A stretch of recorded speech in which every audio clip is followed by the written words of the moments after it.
The Dollmaker's Curse.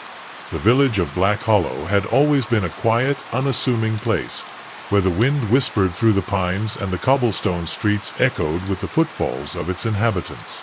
But that tranquility was shattered one misty morning when the body of a young woman was discovered in the woods. Her lifeless form was slumped against a gnarled oak, her face frozen in a mask of terror.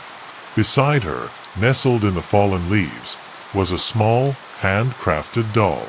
Its delicate features were eerily lifelike, its glassy eyes staring blankly into the void. The doll's porcelain face bore an uncanny resemblance to the victim, as though it had been carved from her very essence. The villagers gathered in hushed whispers, their breaths visible in the cold air. Fear spread like wildfire, for no one could explain the presence of the doll or the brutality of the murder. The constable, a weary man named Thomas, examined the doll with trembling hands. He had never seen anything like it. The craftsmanship was exquisite, yet hauntingly macabre. The doll seemed to exude an aura of malevolence, as though it were watching him, waiting. Thomas ordered the doll to be taken to the village hall, but not before the villagers began to murmur of dark omens and curses. As the sun dipped below the horizon, casting long shadows over the village, Clara stood at the edge of the woods, her heart heavy with grief. The victim had been her neighbor, a kind young woman named Eliza. Clara had known her since she was a child, and the thought of her brutal murder was unbearable. She shivered as the wind tousled her hair, carrying with it the faint scent of decay. Her mind wandered to her own daughter, Emily, who had vanished without a trace 2 years ago.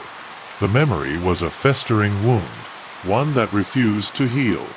That night, Clara couldn't sleep. The image of the doll haunted her thoughts, its lifeless eyes staring into her soul.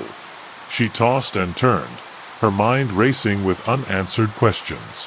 Why had the killer left the doll? What did it mean? And most importantly, who was responsible? The questions gnawed at her, driving her to the brink of madness. She felt a strange pull, as though the doll was calling to her, beckoning her to uncover its secrets. The next morning, Clara visited the village hall, her hands trembling as she approached the constable. "I need to see the doll," she said, her voice barely above a whisper. Thomas hesitated, his eyes filled with pity. "Clara, it's not something you want to see. It's unnatural." But Clara was undeterred. She had to see it for herself. Reluctantly, Thomas led her to a small room where the doll lay on a wooden table, its porcelain face bathed in pale sunlight. Clara's breath caught in her throat as she gazed upon the doll. Its features were unmistakable: Eliza's delicate nose, her high cheekbones, even the faint scar above her lip. It was as though the doll had been sculpted from her very soul. Clara reached out to touch it, but stopped short, her hand hovering in mid-air. The doll seemed to radiate an icy coldness, sending shivers down her spine.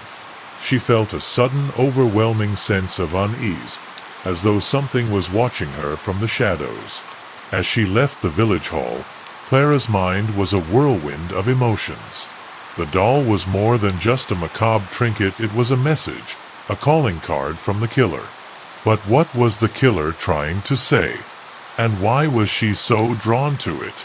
The questions swirled in her mind, refusing to be silenced. She felt a strange connection to the doll, as though it held the key to unlocking the mystery of Eliza's murder and perhaps even her own daughter's disappearance. That evening, Clara sat by the fire, her thoughts consumed by the doll. She recalled a story her grandmother had once told her, of a toy maker who had lived in the village long ago. The toy maker was said to have been a gentle soul, known for his beautiful, lifelike dolls. But after a great tragedy, he had disappeared, leaving behind a legacy of darkness and despair. Clara wondered if there was a connection between the toy maker and the doll left at the scene of Eliza's murder. As the fire crackled in the hearth, Clara felt a chill run down her spine. She glanced over her shoulder, half expecting to see the doll standing in the shadows.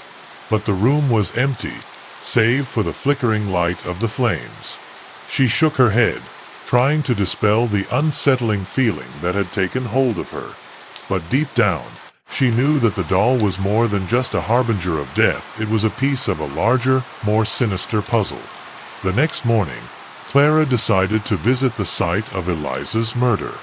She hoped that by retracing the steps of the killer, she might uncover some clue that had been overlooked. As she ventured into the woods, the trees seemed to close in around her, their gnarled branches reaching out like skeletal fingers.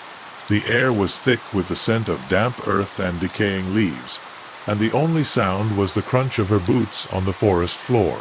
When she reached the oak tree where Eliza's body had been found, Clara felt a wave of despair wash over her. The ground was stained with blood, a grim reminder of the violence that had occurred here. She knelt down, her fingers brushing against the cold earth, and closed her eyes. She could almost hear Eliza's screams echoing through the trees, a chilling symphony of terror and pain. As she opened her eyes, something caught her attention, a faint glimmer in the underbrush. Clara reached out and pulled back a cluster of leaves, revealing a small wooden carving. It was a tiny doll, no larger than her thumb, its features crudely etched into the wood. Despite its simplicity, the doll bore a striking resemblance to Eliza, with the same delicate nose and high cheekbones. Clara's heart raced as she realized what this meant. The killer had been here, watching, waiting. And now, they knew that she was on their trail. As she stood up, Clara felt a sudden, overwhelming sense of foreboding. The forest seemed to grow darker, the shadows lengthening as though they were alive. She knew that she was no longer alone, that the killer was out there, somewhere in the trees, watching her every move. She clutched the tiny doll in her hand, her knuckles turning white as she made her way back to the village. The first chapter of this dark tale had been written, and Clara was determined to unravel its mysteries no matter the cost. Clara's return to the village was met with uneasy silence, as though the very streets were holding their breath. The tiny wooden doll felt heavy in her pocket, a sinister weight that pressed against her leg with every step. She avoided the gazes of the villagers, their eyes filled with suspicion and fear. The murder had changed everything. Once a place of familiar faces and shared stories, Black Hollow now felt like a cage, its shadows closing in around her. She hurried to her cottage, the only sanctuary she had left, though even there she could not escape the feeling of being watched. Inside, Clara locked the door and drew the curtains, plunging the room into dim, flickering candlelight. She placed the tiny doll on the table, its crude features casting grotesque shadows on the walls. Her hands trembled as she poured herself a cup of tea, the steam rising like a specter in the cold air. She couldn't shake the image of Eliza's lifeless body, or the doll that had been left as a macabre signature. The killer was taunting someone, her, the village, perhaps even the victims themselves. Clara sipped the tea, but it did little to soothe her frayed nerves. Sleep was impossible. The sounds of the night, creaking branches, distant howls, the rustle of leaves seemed amplified, each one a potential threat. Clara paced the room, her mind racing. She thought of the toy maker her grandmother had spoken of, a man who had vanished after losing everything he loved. Could he still be alive? Could he be the one behind these killings?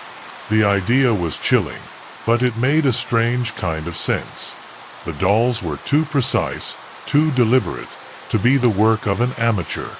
They were the creations of someone who knew how to capture life in their hands and death. The next morning, Clara decided to seek out the oldest villager, a woman named Agnes who had lived in Black Hollow for nearly a century. Agnes was known for her memory, sharp as a blade even in her advanced age, and Clara hoped she might remember more about the toy maker. The walk to Agnes's cottage was fraught with tension, every shadow making Clara's heart race. She knocked on the weathered door, her knuckles rapping against the wood like a death knell. The door creaked open, revealing Agnes's wrinkled face, her eyes clouded but still piercing. Agnes invited Clara inside, her cottage cluttered with relics of a bygone era. The air smelled of dried herbs and age, the scent of a life long lived. Clara wasted no time, explaining the doll she had found and her suspicions about the toy maker. Agnes's expression darkened, her hands clutching the armrests of her chair. "Elias Blackthorne," she whispered, the name sending a shiver down Clara's spine. He was a master craftsman, but his mind, it broke after his wife and daughter died. They say he disappeared into the woods, never to be seen again. Clara leaned forward, her heart pounding. "Do you think he could still be alive? Do you think he could be the one doing this?" Agnes hesitated, her gaze distant. "I don't know, child. But if he is, you must be careful. Elias was a man of great skill, but also great pain. Pain can twist a soul into something unrecognizable." The words hung heavy in the air, a grim warning that Clara could not ignore. She thanked Agnes and left the cottage, her mind spinning with newfound possibilities. As she walked through the village, Clara couldn't shake the feeling that she was being followed. She glanced over her shoulder several times, but the streets were empty. Still, the sensation persisted, a crawling unease that made her quicken her pace. She stopped by the church, its spire looming over the village like a silent sentinel. Inside, the air was cool and still, the scent of incense lingering in the air.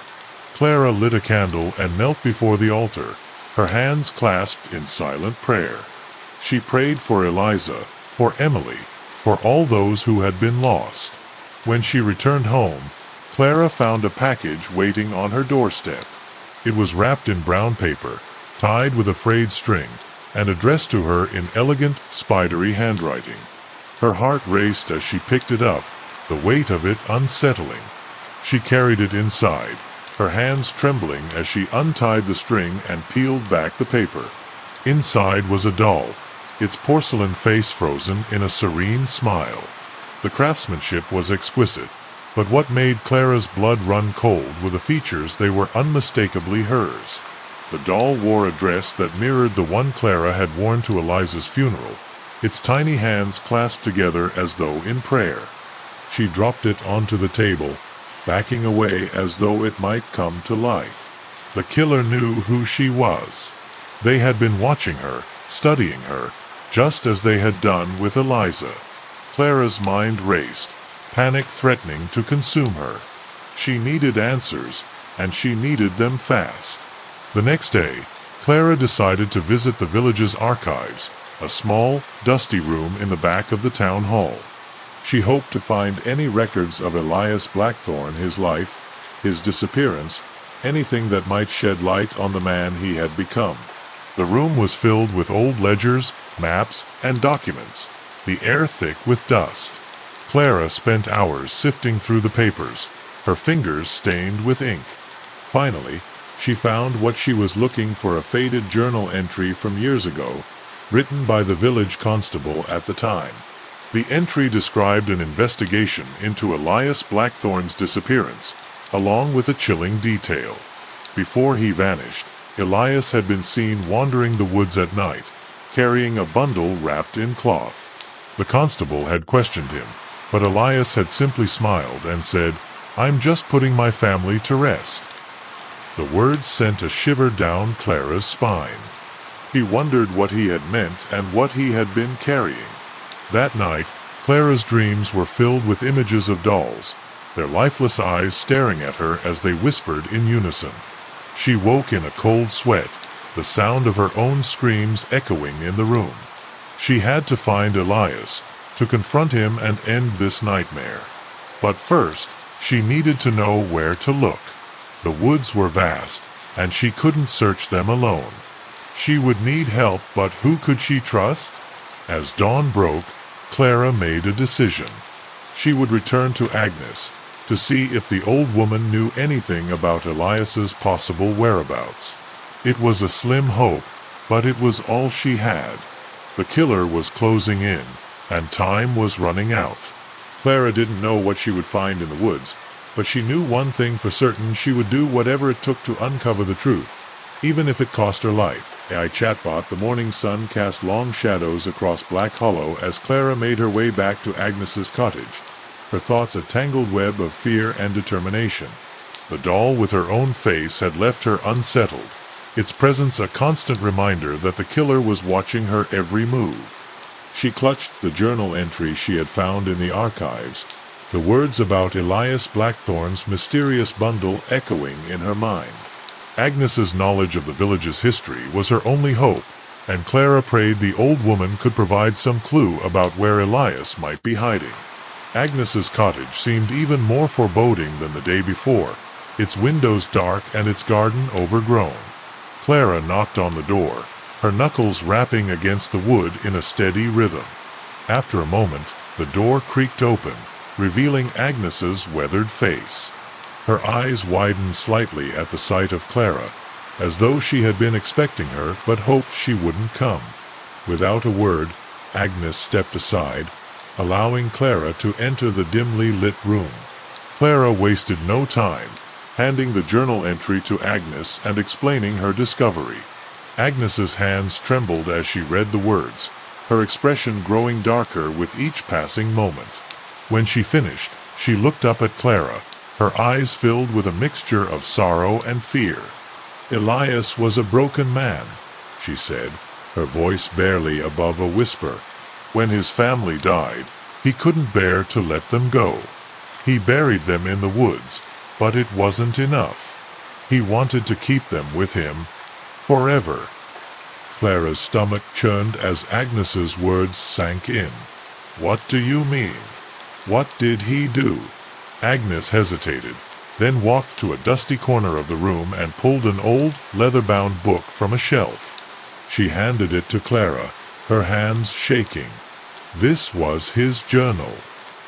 "He gave it to me before he disappeared, though I've never had the courage to read it.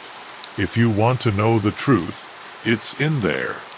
Clara took the journal, its cover worn and cracked, and felt a strange heaviness in her hands. As Clara flipped through the pages, she found sketches of Doll's beautiful, lifelike creations that seemed to stare back at her from the paper. But as she delved deeper, the entries grew darker. Elias wrote of his grief, his desperation to bring his wife and daughter back to life. He believed that by capturing the essence of others in his dolls, he could somehow recreate what he had lost. Clara's breath caught as she reached the final entry, written in a shaky, barely legible hand. It spoke of a place deep in the woods, a place where he could complete his work. Clara handed the journal back to Agnes, her mind racing. "Do you know where this place might be?" Agnes nodded slowly, her face pale. "There's an old workshop in the woods. Elias used to make his dolls there, but it's been abandoned for years. If he's still alive—" She trailed off, unable to finish the thought. Clara thanked Agnes and left the cottage, her heart pounding. She knew where she needed to go, but the thought of venturing into the woods alone filled her with dread. The path to the workshop was overgrown, the trees looming like silent sentinels as Clara made her way deeper into the forest. The air was thick with the scent of damp earth and decaying leaves, and the only sound was the crunch of her boots on the forest floor. She clutched a lantern in one hand, its flickering light casting eerie shadows on the trees. The journal's description of the workshop had been vague, but Clara was determined to find it. As she walked, Clara couldn't shake the feeling that she was being watched. Every rustle of leaves, every snap of a twig, made her heart race. She glanced over her shoulder repeatedly, but the forest was still. The silence was unnerving, as though the woods were holding their breath, waiting for something to happen. Clara pressed on, her resolve hardening with each step. She had come too far to turn back now. Finally, she saw it, a dilapidated building half hidden by tangled vines and undergrowth. The workshop was smaller than she had imagined, its wooden walls warped and weathered. The door hung crooked on its hinges, and the windows were shattered, their jagged edges like teeth in the shadows. Clara hesitated, her grip tightening on the lantern. She took a deep breath and stepped inside, the floorboards creaking beneath her weight. The interior of the workshop was like a scene from a nightmare. Unfinished dolls lay scattered across the room, their faces frozen in expressions of terror and pain. Strings of beads and bits of fabric hung from the ceiling, swaying gently in the draft. At the center of the room was a workbench, its surface covered with tools and half-carved pieces of wood. Clara's lantern cast a flickering light on the chaos, illuminating a doll that sat on the bench, its face an exact replica of Emily's. Clara's breath caught in her throat as she reached for the doll, her hands trembling. As she picked it up, she noticed something etched into the base, a symbol she had never seen before. It looked like a spiral, but with strange, jagged lines branching off from it. She turned the doll over, her mind racing. What did the symbol mean? Was it a clue, or something more sinister? Before she could ponder further, a noise behind her made her freeze.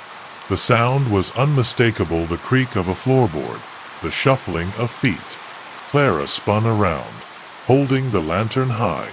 The light revealed a figure standing in the shadows, their face obscured. Clara's heart pounded in her chest as the figure stepped forward, their movements slow and deliberate. "Who are you?" she demanded, her voice trembling. The figure didn't respond, but as they moved into the light, Clara's blood ran cold. It was Elias Blackthorne, his eyes hollow and his face gaunt, but unmistakably alive. The lantern's light flickered as Clara stared at Elias Blackthorne, her heart pounding in her chest. His gaunt face was etched with lines of sorrow and madness, his hollow eyes fixed on her with an intensity that made her blood run cold. He stood still, his hands hanging limply at his sides, as though he were waiting for her to speak. Clara gripped the doll tightly, her mind racing. "Elias," she said, her voice trembling, "I need to know the truth. What are you doing here? What have you done?" Elias's lips twisted into a faint, almost imperceptible smile, but he didn't answer. Instead, he turned and walked deeper into the workshop, his movements slow and deliberate. Clara hesitated, her instincts screaming at her to run, but she forced herself to follow. The air grew colder with each step, the shadows deepening as Elias led her toward a door at the back of the room. He pushed it open, revealing a narrow staircase leading downward. Without a word, he began to descend, his footsteps echoing in the silence. Clara's hand shook as she held the lantern high, the light barely piercing the darkness of the stairwell. She followed Elias, her boots scraping against the stone steps. The air was thick with the scent of damp earth and something else, something metallic and sharp. Her stomach churned as she realized what it was. Blood. The realization made her steps falter, but she couldn't turn back now. She had to see this through, no matter the cost. At the bottom of the stairs, Clara found herself in a large, dimly lit chamber. The walls were lined with shelves, each one filled with dolls, hundreds of them, their lifeless eyes staring out into the void. At the center of the room was a wooden table, its surface stained with dark, dried blood. Tools lay scattered across it, their blades glinting in the lantern's light. Clara's breath caught in her throat as she took in the grim tableau, her mind struggling to comprehend the horror before her. Elias stood beside the table, his hands resting on its edge as he gazed at the dolls with a mixture of pride and sorrow. "They're beautiful, aren't they?" he said, his voice soft and melodic, yet tinged with madness. "Each one is perfect, a reflection of the soul it holds." Clara's grip on the doll tightened as she stepped closer, her eyes darting between Elias and the macabre display. "What do you mean? What are these dolls?" Elias turned to her, his eyes burning with a feverish intensity. "When my family was taken from me, I couldn't let them go," he said, his voice trembling with emotion. "I vowed to keep them with me, to preserve their essence in something eternal. These dolls are not just toys, they are vessels. I capture the souls of those who are lost and give them new life." Clara's stomach turned as his words sank in. The dolls, the murders, the eerie resemblance to the victims, it all made a terrible kind of sense. "Emily," she whispered, her voice breaking. "Did you take her too?" Elias's expression softened, a flicker of pity appearing in his eyes. "She is safe," he said, his voice almost soothing. "She is with me, just as your neighbor Eliza is. They are no longer alone, no longer forgotten." Clara's heart ached as she thought of her daughter, her innocent face replaced by the cold porcelain of the doll in her hand. "You're a monster," she said, her voice trembling with rage. "You've taken everything from me, from everyone. You can't just steal lives and call it mercy." Elias's face hardened, his earlier compassion replaced by a cold, unyielding resolve. "You don't understand," he said, his voice low and menacing. "I am not stealing lives, I am saving them. The world is cruel and unforgiving, but here they are at peace. They are mine." Clara backed away, her mind racing for a way out. She couldn't reason with him, couldn't appeal to whatever shred of humanity he had left. She had to escape, to bring his horrors to light. But before she could move, Elias lunged forward, his hands closing around her arms with surprising strength. Clara struggled, but he was stronger than he looked, his grip like iron. "You don't have to leave," he said, his voice calm, almost gentle. "You can stay with me, with Emily. I will make you a doll, a perfect replica. You will be together again, forever." Clara's heart raced as she tried to pull away, but he held her fast. She glanced around wildly, searching for something, anything, to help her. Her eyes landed on the table of tools, and a desperate plan formed in her mind. With all her strength, she twisted in Elias's grip, her hand reaching for the sharpest blade she could see. Her fingers closed around the handle, and she swung it blindly, the blade slicing through the air. Elias cried out as the blade grazed his arm, his grip loosening for a split second. Clara seized the opportunity, wrenching herself free and darting toward the stairs. She didn't look back, didn't dare to see if Elias was following. She ran up the stairs, her legs burning with exertion, and burst into the workshop. The dolls seemed to watch her as she fled, their lifeless eyes accusing her of leaving them behind. Clara stumbled out the door and into the forest, the cold night air biting at her skin. She ran as fast as she could, the lantern's light bobbing erratically as she raced toward the village. When she finally emerged from the woods, she collapsed to her knees, gasping for breath. The village was silent, its streets empty, but Clara knew she couldn't stop there. She had to warn the others, to bring Elias's horrors to light. But as she stood and looked back at the forest, she felt a chill run down her spine. The trees seemed to watch her, their branches reaching out like clutching fingers. She knew Elias was still out there, waiting, watching. The village hall was alive with murmurs as Clara burst through the doors, her face pale and her breath ragged. The lantern she held swung wildly, casting flickering shadows on the walls. Villagers turned to stare, their eyes widening as they took in her disheveled appearance. Constable Thomas was among them, his expression a mix of concern and confusion. He stepped forward, his voice steady but urgent. "Clara? What's happened? You look as if you've seen a ghost." Clara struggled to find the words, her mind still reeling from the horrors she had witnessed in the workshop. She clutched the doll tightly, its porcelain face a grim reminder of the nightmare she had barely escaped. "It's Elias Blackthorne," she said, her voice trembling. "He's alive. He's the one behind the killings, the dolls." He's turned the workshop into a tomb. The room fell silent, the weight of her words settling over the villagers like a shroud. Thomas's face hardened, his hand instinctively reaching for the truncheon at his side. "Are you sure? Elias disappeared years ago. We all thought he was dead."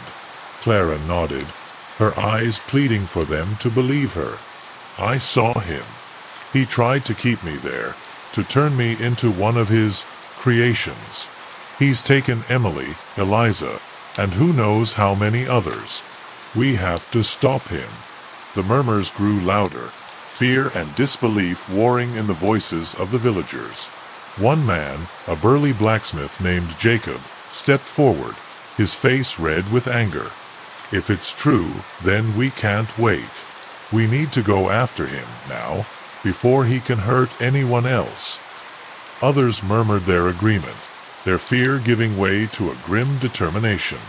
Thomas hesitated, his eyes flickering between Clara and the gathered crowd. "We'll need weapons, torches. We can't go unprepared." Clara nodded, her heart pounding as she realized what they were about to do. Within the hour, a group of villagers had assembled outside the hall, armed with whatever tools and weapons they could find. Clara stood at the front, the doll still clutched in her hand, her resolve hardening with each passing moment. Thomas led the way, his lantern cutting through the darkness as they made their way toward the woods. The forest loomed ahead, its trees like sentinels guarding the secrets within. Clara's breath quickened as they reached the edge of the trees, the memory of her earlier encounter with Elias still fresh in her mind. The group moved in silence, their footsteps muffled by the thick carpet of leaves beneath their feet. The air was heavy with the scent of damp earth and decaying wood, the stillness of the forest unnerving. Clara's eyes darted between the shadows, every rustle of leaves making her heart skip a beat. She knew Elias was out there, watching, waiting. The thought sent a shiver down her spine, but she forced herself to keep moving. When they reached the workshop, it was just as Clara had left it, the door hanging crooked on its hinges, the interior filled with the eerie remains of Elias's twisted creations.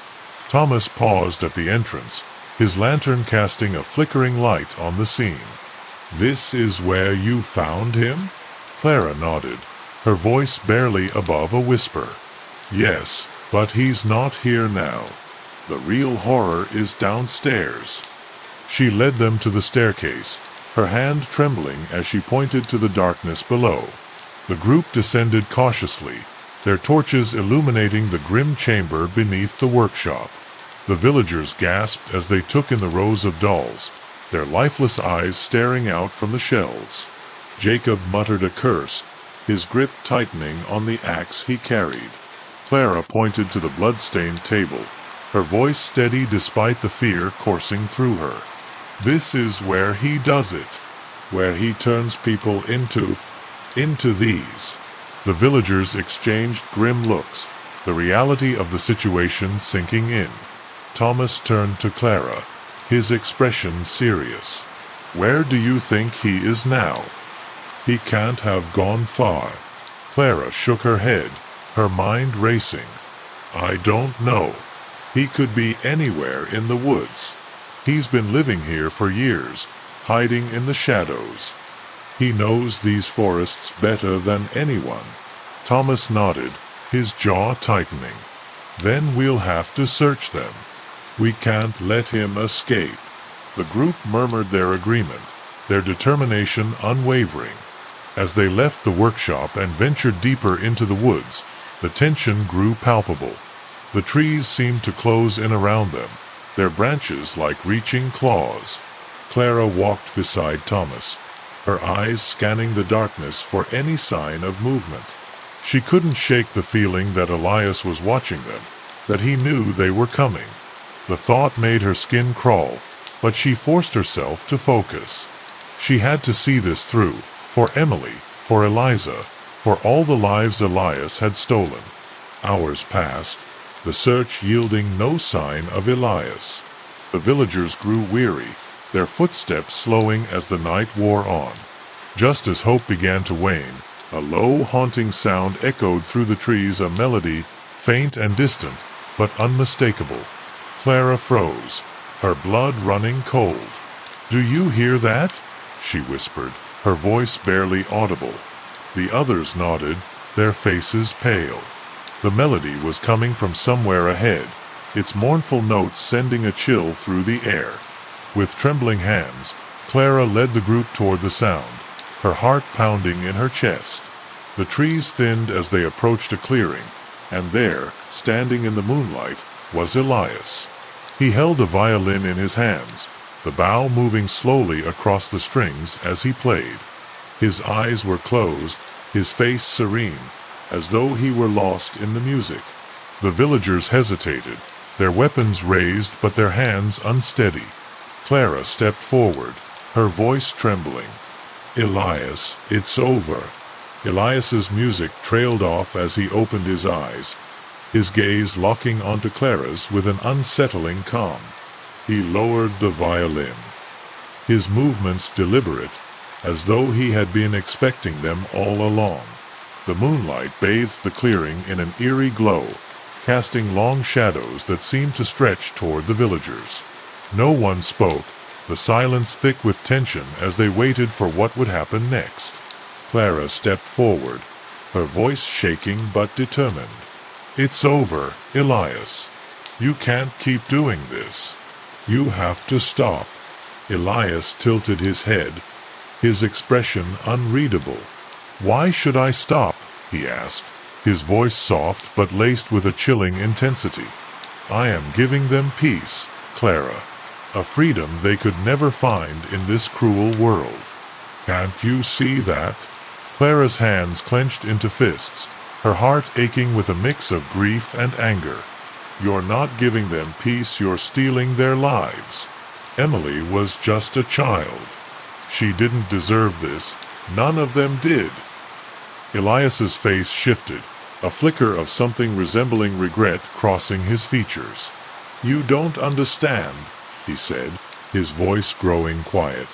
"I tried to let them go, to move on, but the pain, it's too much. I couldn't bear it. I had to find a way to keep them with me, to protect them from the world's cruelty." His words hung in the air, heavy with sorrow, but Clara shook her head, her eyes blazing. "You're not protecting anyone, Elias. You're hurting them, and you're hurting everyone who loved them. It has to end." The villagers murmured their agreement, their weapons raised as they edged closer to Elias. He glanced around, his expression hardening as he realized the gravity of the situation. For a moment, it seemed as though he might surrender, but then he straightened, his eyes glinting with defiance. "You think you can stop me?" he said, his voice low and menacing. "I've spent years perfecting my craft, years learning how to bring life to the lifeless. You can't take that from me." Before anyone could react, Elias raised the violin to his shoulder and drew the bow across the strings. The notes that filled the air were discordant and unnatural, sending a chill through the clearing. The villagers froze, their movements sluggish as though the music itself were binding them in place. Clara clutched her ears, the sound piercing her skull like a blade. "What are you doing?" she shouted, her voice strained. Elias's lips twisted into a faint smile as he continued to play, his eyes glazed with madness. The ground beneath them seemed to tremble, the trees creaking as though alive. Clara's heart raced as she realized what was happening. Elias was summoning something dark and ancient. The villagers stumbled back, their faces pale with fear as shadowy figures began to emerge from the trees. The figures were humanoid but twisted, their forms indistinct yet undeniably menacing. Clara's breath quickened as she turned to Thomas, her voice desperate. "We have to stop him. Whatever he's doing, it's only going to get worse." Thomas nodded, his jaw clenched as he fought against the weight of Elias's music. He raised his truncheon and charged forward, but the shadowy figures intercepted him, their forms shifting and writhing like smoke. The other villagers hesitated, their fear paralyzing them as the figures closed in. Clara's mind raced, searching for a way to break Elias's spell. Her eyes landed on the violin, the source of the madness, and she knew what she had to do. With a burst of determination, Clara pushed through the oppressive force of the music, her movements slow and labored. Elias's eyes flickered toward her, his playing faltering for a moment as he realized her intent. "You can't stop me," he said, his voice trembling with a mix of anger and desperation. Clara didn't respond, her focus entirely on the violin. She reached out, her fingers inches from the instrument, when Elias suddenly stopped playing. The silence that followed was deafening, the shadowy figures dissipating like smoke in the wind. Elias stared at Clara, his chest heaving as though he had just run a great distance. "Why can't you understand?" he said, his voice breaking. "I'm not a monster. I'm trying to save them." Clara's hand trembled as she lowered it, her anger giving way to pity. "You're not saving them, Elias. You're trapping them. And you're trapping yourself. It's time to let go." For a moment, Elias looked as though he might argue, but then his shoulders slumped, the fight draining from his body. He lowered the violin, his hands shaking as tears welled in his eyes. "I don't know how," he whispered, his voice barely audible. Clara stepped closer, her own eyes filling with tears. "You don't have to do it alone. We can help you, but you have to stop this. Please." Elias hesitated, his gaze flickering between Clara and the villagers. Finally, he nodded, his face pale with exhaustion. As the villagers moved in to restrain him, Elias offered no resistance, his head bowed in defeat. Clara watched, her heart heavy with a mix of relief and sorrow. She had uncovered the truth, but the cost had been unimaginable. As the group made their way back to the village, the first light of dawn began to break through the trees, its golden rays piercing the darkness. Clara looked up at the sky, her thoughts turning to Emily and the others. She prayed that, somehow, they could find peace.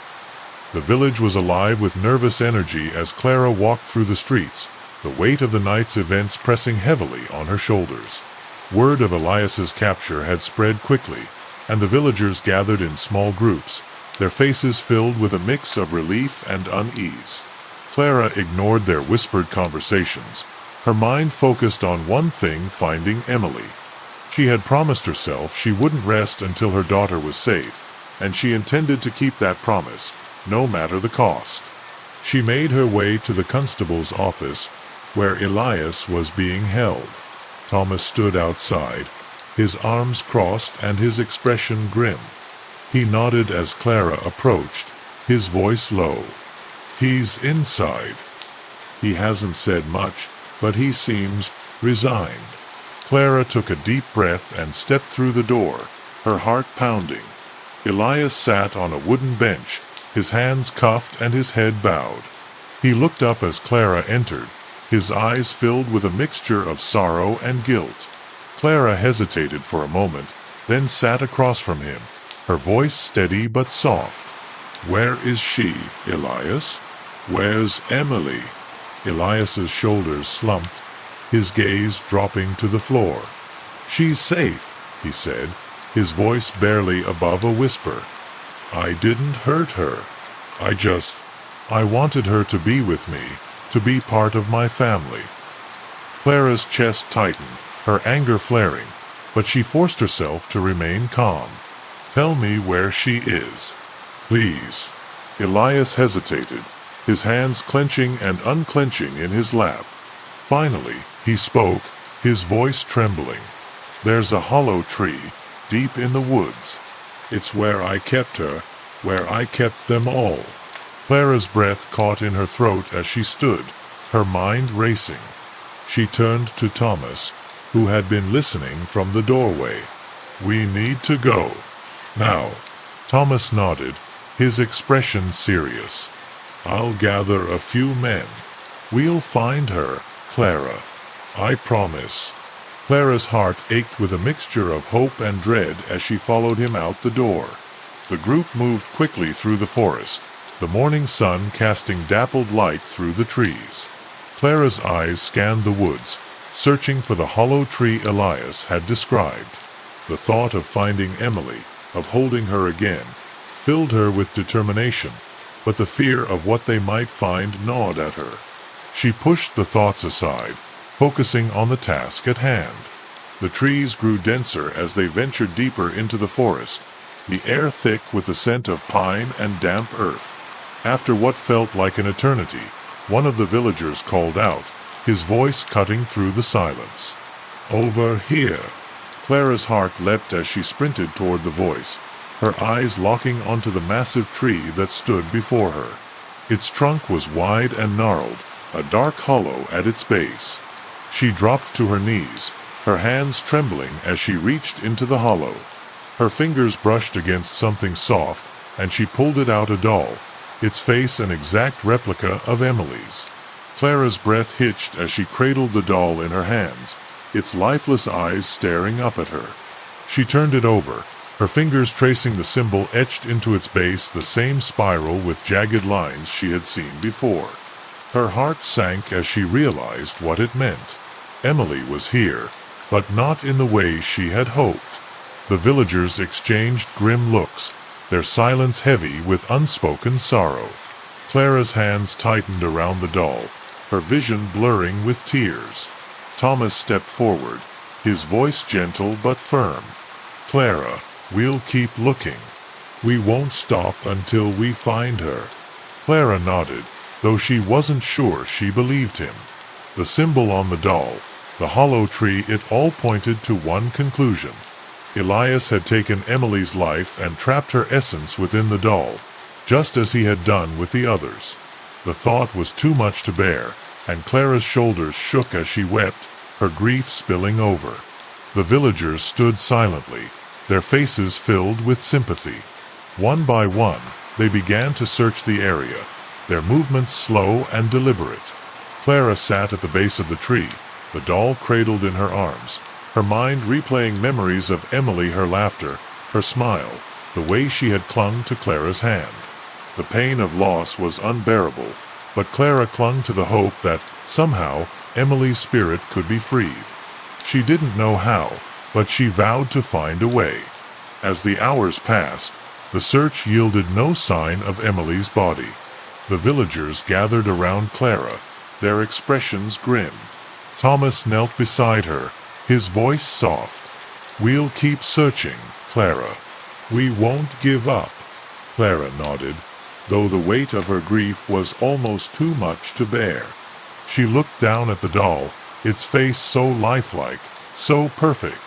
It was a cruel reminder of what had been taken from her, but also a glimmer of hope. Emily's essence was still here, still a part of this world. Clara stood, her resolve hardening. She would not let Elias's madness define Emily's legacy. She would find a way to break his curse, to free her daughter's spirit. As the villagers began to make their way back to the village, Clara lingered by the hollow tree, her fingers brushing against its rough bark. She whispered a promise to Emily, her voice trembling but filled with determination. "I'll find a way, my darling. I'll bring you home." Clara walked through the village with the doll clutched tightly to her chest, her heart heavy with grief and determination. The villagers watched her pass, their whispers fading into the background as she focused on her next steps. She needed answers, and there was only one person who could provide them. The constable's office loomed ahead, its door slightly ajar. Clara took a deep breath and pushed it open, her eyes immediately falling on Elias. He sat in the corner, his hands still cuffed, his gaze fixed on the floor. "Elias," she said, her voice firm but trembling with emotion. He looked up, his eyes hollow and filled with regret. "Clara," he murmured, his voice barely audible. She stepped closer, the doll held out before her. "You have to tell me everything. How do I free her? How do I break this curse?" Elias's shoulders slumped, his hands clenching as though he were wrestling with his thoughts. "It's not that simple," he said, his voice heavy with sorrow. Clara's patience faltered, her frustration bubbling to the surface. "Don't tell me it's not simple. You did this, Elias. You trapped them. You owe me the truth." Elias flinched at her words, his face pale with guilt. He hesitated for a long moment, then nodded, his voice barely above a whisper. "There is a way, but it's dangerous. The magic I used, it's tied to the dolls themselves. To break the curse, you'd have to destroy them." Clara's grip on the doll tightened, her heart racing at the thought. "How?" she demanded, her voice sharp. Elias looked away, his expression pained. "You'd need to burn them. Every single one. But it's not that easy. The dolls hold pieces of the souls they contain. Destroying them could release those souls, but it could destroy them forever." Clara's breath caught in her throat, the weight of his words pressing down on her. "Is there another way?" she asked, her voice barely above a whisper. Elias shook his head, his eyes filled with sadness. "There's another option," he said hesitantly, "but it's even more dangerous. You'd have to face the source of the magic itself. It's tied to something ancient and dark. I don't even fully understand it." Clara's mind raced, the options before her equally terrifying. She couldn't risk destroying Emily's soul, but the thought of confronting the source of the magic filled her with dread.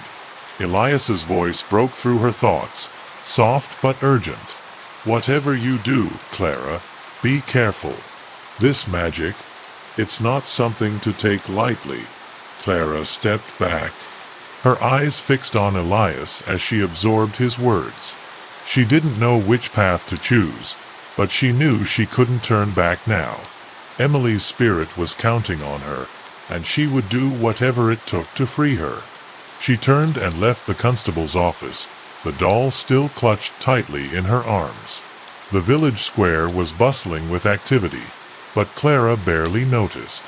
Her mind was consumed with thoughts of the task ahead, the weight of her decisions pressing heavily on her shoulders.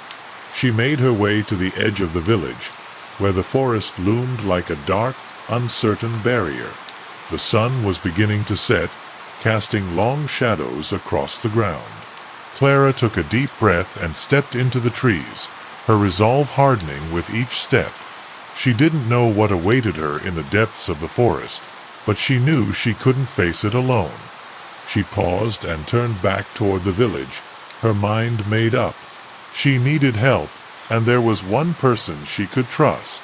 Thomas was in the constable's office when Clara returned, his expression filled with concern as he took in her determined face.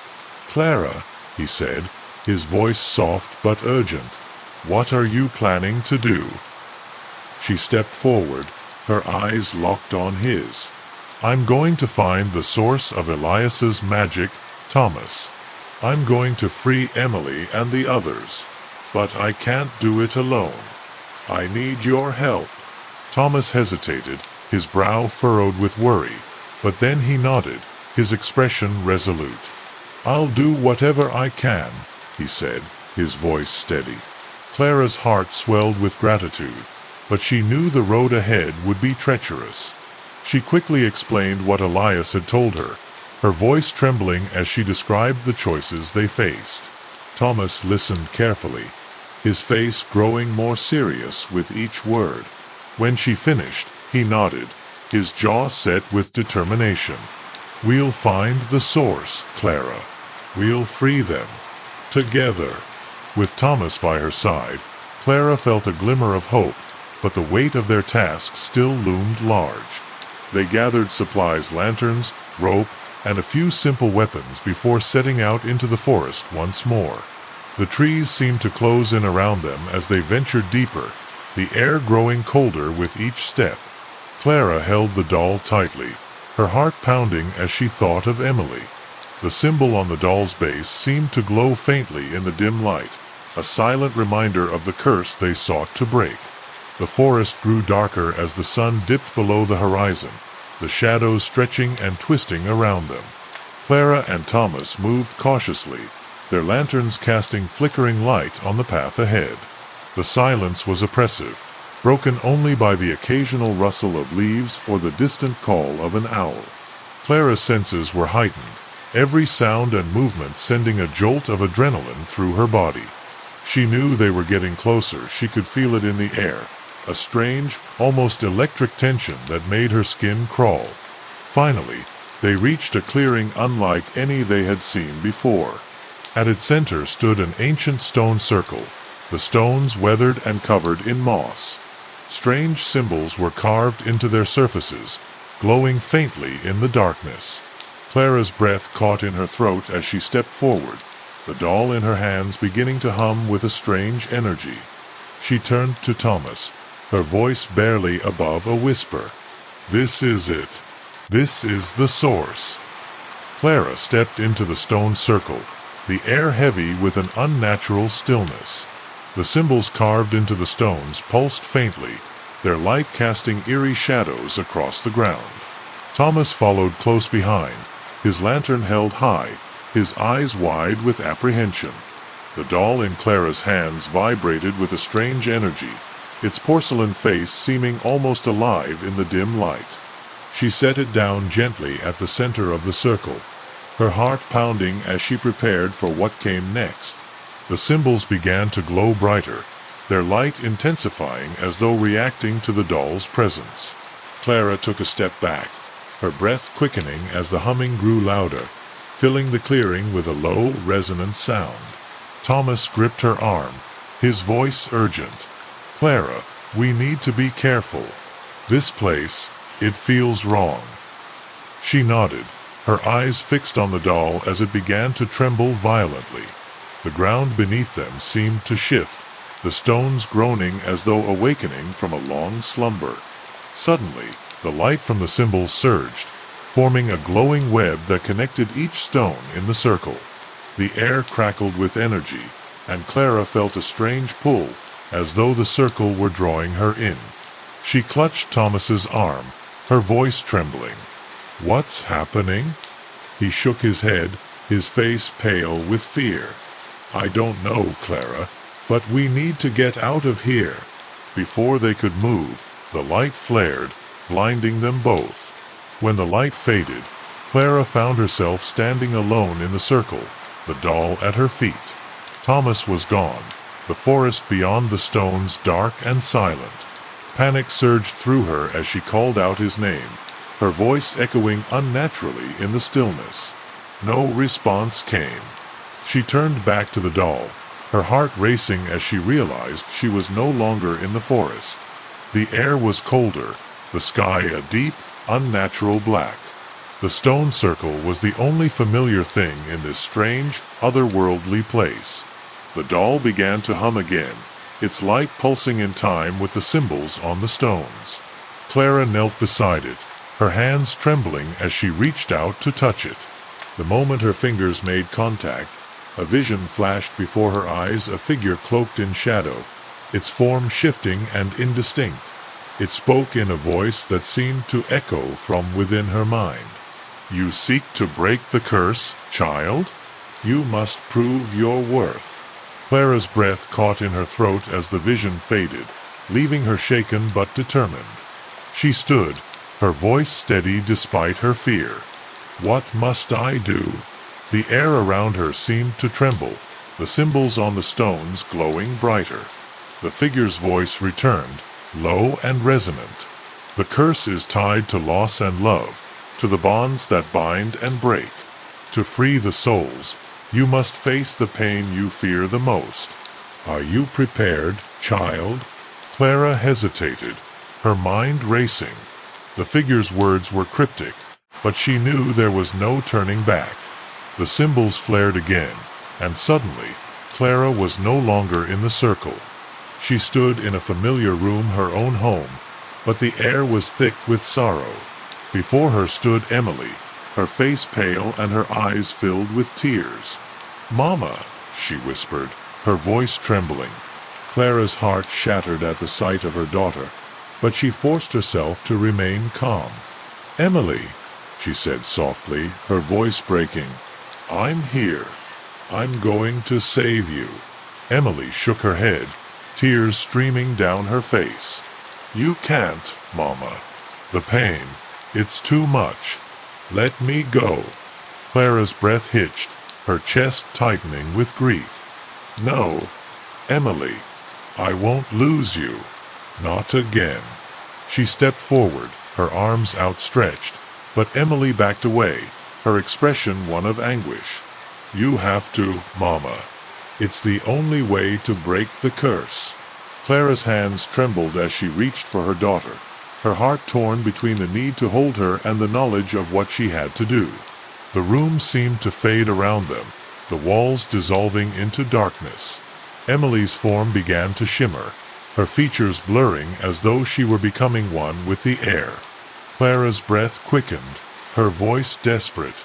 "Emily, please, don't go." Her daughter's voice was faint now, a whisper on the wind. "Goodbye, Mama. It's okay. I'll always love you." Clara's legs gave out as she fell to her knees, her sobs echoing in the void. The pain of loss was overwhelming, but she knew this was the trial she had to face. When the darkness lifted, Clara found herself back in the stone circle, the doll silent and still at her feet. The symbols on the stones had dimmed, their light fading into the night. Thomas was beside her, his face filled with worry as he knelt at her side. "Clara, are you all right? What happened?" She looked at him, her eyes red with tears, but her heart lighter than it had been in weeks. "I faced it, Thomas. I faced the pain." The doll trembled one last time, its porcelain surface cracking as a soft, golden light spilled from within. Clara watched in awe as the light rose into the air, forming the faint, shimmering figure of Emily. Her daughter's face was peaceful, her smile filled with love. "Thank you, Mama," she whispered before the light faded into the night. Clara's tears fell freely as she reached out, her heart aching but at peace. The curse was broken. Clara stood in the stone circle, the weight of what had just happened settling heavily on her shoulders. The air was still, the symbols on the stones now dark and lifeless. Thomas stood beside her, his hand on her arm as though to steady her. She looked down at the doll, now shattered into pieces, its porcelain fragments scattered across the ground. The grief she felt was overwhelming, but there was also a strange sense of relief. Emily was free, and that was all that mattered. They made their way back to the village in silence, the forest eerily calm around them. Clara's mind was a whirlwind of emotions, sorrow, relief, and a deep, aching emptiness. As they neared the edge of the forest, the first light of dawn began to break through the trees, its golden rays casting a soft glow over the landscape. Clara paused, looking up at the sky, her heart heavy with the knowledge that Emily was truly gone. But she also knew that her daughter was at peace, and that was enough. The village was beginning to stir as they arrived, the early risers going about their morning routines. Clara and Thomas made their way to the constable's office, where Elias was still being held. He looked up as they entered, his face pale and filled with guilt. "Did you do it?" he asked, his voice trembling. Clara nodded, her voice soft but firm. "It's over. The curse is broken." Elias's shoulders slumped, his eyes filling with tears. "I'm sorry, Clara. I'm so sorry." Clara didn't respond, her emotions too raw to find the words. Thomas stepped forward, his expression grim. "The village council will decide your fate, Elias. You'll answer for what you've done." Elias nodded, his head bowed in defeat. Clara turned and left the office, her heart heavy but resolute. She needed to be alone, to process everything that had happened. She made her way to her home, the familiar walls offering a small measure of comfort. The house was eerily quiet, the absence of Emily's laughter a painful reminder of her loss. Clara sat in the chair by the window, her eyes fixed on the empty space where Emily used to play. Tears streamed down her face as she allowed herself to grieve, the pain of her loss finally given room to breathe. But amidst the sorrow, there was also a sense of closure. Emily was free, and Clara had done what she needed to do. The days that followed were a blur of grief and healing. The villagers came to offer their condolences, their words of comfort a small solace in Clara's grief. She spent her days tending to the garden, the simple act of nurturing life helping to ease the pain. Thomas visited often, his presence a constant reminder that she wasn't alone. Together, they began to rebuild the lives that had been shattered by Elias's actions. Elias's trial was held a week later, the village gathering to witness the proceedings. Clara stood before the council, her voice steady as she recounted the events that had led them to this moment. The council listened in silence, their faces grave as they deliberated Elias's fate. In the end, he was sentenced to exile, forever banished from the village. Clara felt no satisfaction in the verdict, only a deep sense of sorrow for the man who had once been her friend. Life in the village slowly returned to normal, the wounds of the past beginning to heal. Clara found solace in her work, her hands busy as she tended to the tasks of daily life. The pain of her loss never fully faded, but it became a part of her, a testament to the love she had for her daughter. She kept Emily's memory alive, sharing stories of her laughter and joy with anyone who would listen. As the weeks turned into months, Clara began to find moments of peace. The village was quiet once more, the shadows of the past receding into the background. She often visited Emily's grave, the small marker a place of reflection and remembrance. It was there that she felt closest to her daughter, her presence a gentle reminder that love endures, even in the face of loss. One evening, as the sun dipped below the horizon, Clara stood at the edge of the forest, the place where her journey had begun. The trees swayed gently in the breeze, their leaves whispering secrets of the past. She closed her eyes, the weight of her grief lifted by the knowledge that Emily was free. The curse was broken, and the village was safe. But Clara knew that her journey wasn't over. There was still healing to be done, and she was ready to face whatever came next. As she turned to walk back to the village, the first stars began to appear in the night sky. Clara's heart was heavy, but it was also filled with hope. She had faced the darkness and emerged stronger for it. The road ahead would be long, but she knew that she wasn't alone. With the support of her friends and the memory of her daughter guiding her, Clara took her first steps toward a new beginning. The Butcher of Blackthorn Asylum. The rain fell in sheets as Dr. Thomas Holloway approached the looming gates of Blackthorn Asylum. The iron bars rusted and twisted into grotesque shapes that seemed to scream silently into the night. He hesitated, his hand hovering over the latch, as if the asylum itself might awaken at his touch. The stories of this place had haunted him for decades, whispers of electroshock therapy gone wrong, patients disappearing into the shadows, and the infamous butcher, whose experiments had turned the asylum into a house of horrors. He shook the thoughts away, reminding himself he was here to write a book, to uncover the truth, not to fall victim to his own imagination.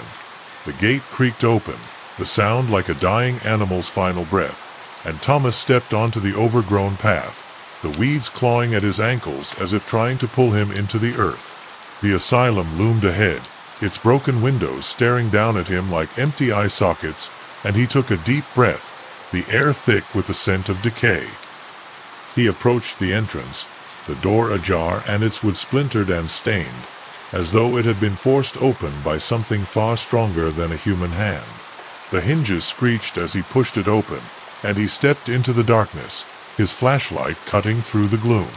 The lobby was a graveyard of forgotten memories, cobwebs draping the walls and the floor littered with shattered glass and rotting furniture. The faded murals of smiling nurses and serene patients stared back at him, a sickening juxtaposition to the asylum's true legacy. He wandered deeper, the silence pressing against his ears, broken only by the distant drip of water. His footsteps echoed, each one a reminder of his isolation, and he tried to ignore the gnawing feeling that he wasn't alone. A sound broke the silence, a soft metallic clink that sent a shiver down his spine, and he froze, his heart pounding in his chest. "Hello?" he called, his voice trembling, but there was no response. He turned the flashlight toward the sound, revealing a staircase descending into the basement, the air growing colder as he approached. A chill seeped into his bones, the rational part of his mind screaming at him to turn back, but curiosity, or perhaps something darker, compelled him to move forward. He descended the stairs, each step creaking under his weight, the darkness closing in around him like a suffocating embrace. The stench of rot grew stronger, making it hard to breathe, and his flashlight flickered, casting jagged shadows that danced on the walls. He rounded a corner, the beam of light falling on a horrifying sight, a tableau of dismembered body parts arranged in a grotesque sculpture, the limbs twisted into unnatural positions and the flesh pale and decayed. Blood pooled beneath the display, glistening in the dim light, and Thomas stumbled back, his stomach churning as he realized this wasn't a relic of the past. This was recent, and the implication of what that meant sent a wave of terror coursing through him. He turned to flee, the sound of laughter following him, a low, guttural chuckle that seemed to come from the walls themselves. He burst into the lobby, gasping for air, and slammed the door shut behind him, his hands shaking as he fumbled for his notebook. The words, "The butcher is back," scrawled across the page in frantic letters, and he stared at them, the weight of what he discovered settling over him like a shroud. The asylum wasn't just a place of horrors, it was alive, and it was watching him. He tried to steady his breathing, but the air felt heavy, oppressive, as though the building itself was breathing with him. The laughter echoed in his mind, a sound he couldn't escape, and he knew he had to leave before it consumed him. But as he turned toward the entrance, he noticed something, a faint scratching sound coming from the walls, like fingernails clawing at the surface, and he knew he couldn't leave. Not yet. The secrets of Blackthorn Asylum had found him, and they weren't going to let him go. Thomas spent the next few hours pacing the asylum's lobby, his mind racing with thoughts of the grotesque tableau in the basement and the chilling laughter that had followed him. He couldn't shake the feeling that he was being watched, the shadows in the corners of the room seeming to shift whenever he looked away. The flashlight's beam flickered again, and he cursed under his breath, knowing he'd need to find a more reliable light source if he was going to continue his investigation. The rain outside had intensified, hammering against the broken windows like a relentless drum, and the wind howled through the cracks in the walls, carrying with it whispers that sounded almost human. He pulled his jacket tighter around himself, the cold seeping deeper into his bones, and decided it was time to explore further. The asylum had secrets, and he was determined to uncover them, no matter the cost. He made his way down a long, crumbling hallway, the walls lined with peeling paint and rusted medical equipment. The air was thick with the smell of mildew and something else, something metallic and faintly coppery, like blood. His flashlight caught on a door slightly ajar. The wood splintered as though it had been forced open, and he pushed it open cautiously. Inside was a small room, its walls covered in faded, yellowed papers, patient records, hastily scrawled notes, and diagrams of human anatomy. The diagrams were disturbingly detailed, the organs labeled with precision, but there were annotations in the margins, words like purification and weakness removed, written in a frantic hand. Thomas's stomach turned as he realized these were Samuel Grayson's notes, the butcher's twisted philosophy laid bare for anyone to see. Among the papers, he found a photograph, its edges curled and brittle with age. It showed a man in a surgical mask, his eyes cold and empty, standing beside a gurney where a patient lay restrained. The patient's expression was one of pure terror, their mouth open in a silent scream. On the back of the photo, someone had written, "Subject 17 failure." Thomas's hands trembled as he set the photo down. the weight of what he was uncovering pressing down on him. He began to sift through the rest of the papers, his unease growing with each document he read. There were lists of patients' names, some crossed out with red ink, and detailed accounts of experiments that defied human decency. He felt a pang of guilt, knowing he had once worked in this very place, even if he hadn't been involved in the atrocities. A sharp noise behind him made him freeze, a metallic clang that reverberated through the room. He spun around, the flashlight trembling in his hand, but the doorway was empty. The noise had come from the hallway, and he could hear footsteps now, slow and deliberate, echoing down the corridor. His heart pounded in his chest as he stepped closer to the door, peering out into the darkness. The footsteps stopped, and for a moment there was only silence. Then a low, guttural voice called out, "Who's there?" The words sent a chill down Thomas's spine, and he pressed himself against the wall, trying to steady his breathing. The voice wasn't Samuel's, it was younger, rougher, and it carried an edge of madness that made his blood run cold. The footsteps started again, growing louder as they approached the room. Thomas's mind raced, his options narrowing as the figure drew closer. He glanced around the room, searching for a weapon, but all he found was a rusted scalpel lying on a nearby table. He grabbed it, the metal cold against his palm, and held it tightly as he positioned himself beside the door. The footsteps stopped just outside, and he could hear breathing now, ragged and uneven. The door creaked open slowly, and Thomas lunged, slashing blindly at the figure in the doorway. The scalpel connected with something solid, and a cry of pain pierced the air, but the figure didn't fall. Instead, they laughed a harsh, mocking sound that sent a wave of terror through Thomas. He scrambled backward, his back hitting the wall as the figure stepped into the room. It was a man, his face gaunt and lined with scars, his eyes wild and unfocused. He clutched his arm where Thomas had struck him, blood oozing between his fingers, but he didn't seem to care. "You shouldn't have come here," the man said, his voice a low growl. "He doesn't like trespassers." Thomas's mind raced, trying to place the man a former patient, perhaps, or someone who had stumbled into the asylum like him. Before he could respond, the man lunged, his hands clawing at Thomas's throat.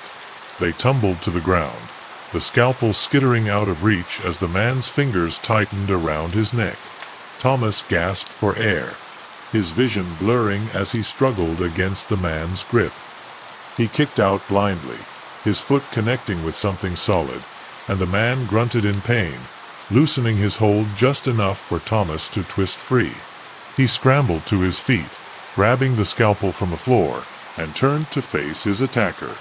The man was already rising, his eyes filled with a feral rage, and Thomas knew he had to act quickly. He lunged forward, driving the scalpel into the man's chest, and felt a sickening resistance as the blade pierced flesh. The man let out a gurgling scream, his hands clawing at the wound, and stumbled backward, collapsing against the wall. His eyes met Thomas's for a moment, filled with a strange mix of pain and relief, before they rolled back into his head.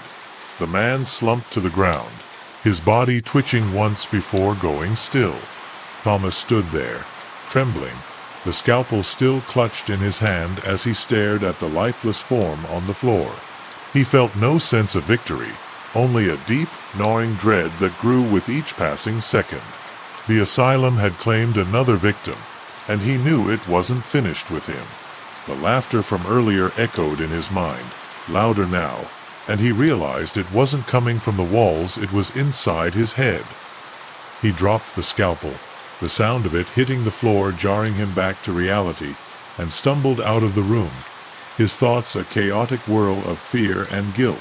The hallway stretched endlessly before him, the shadows deeper now, more menacing.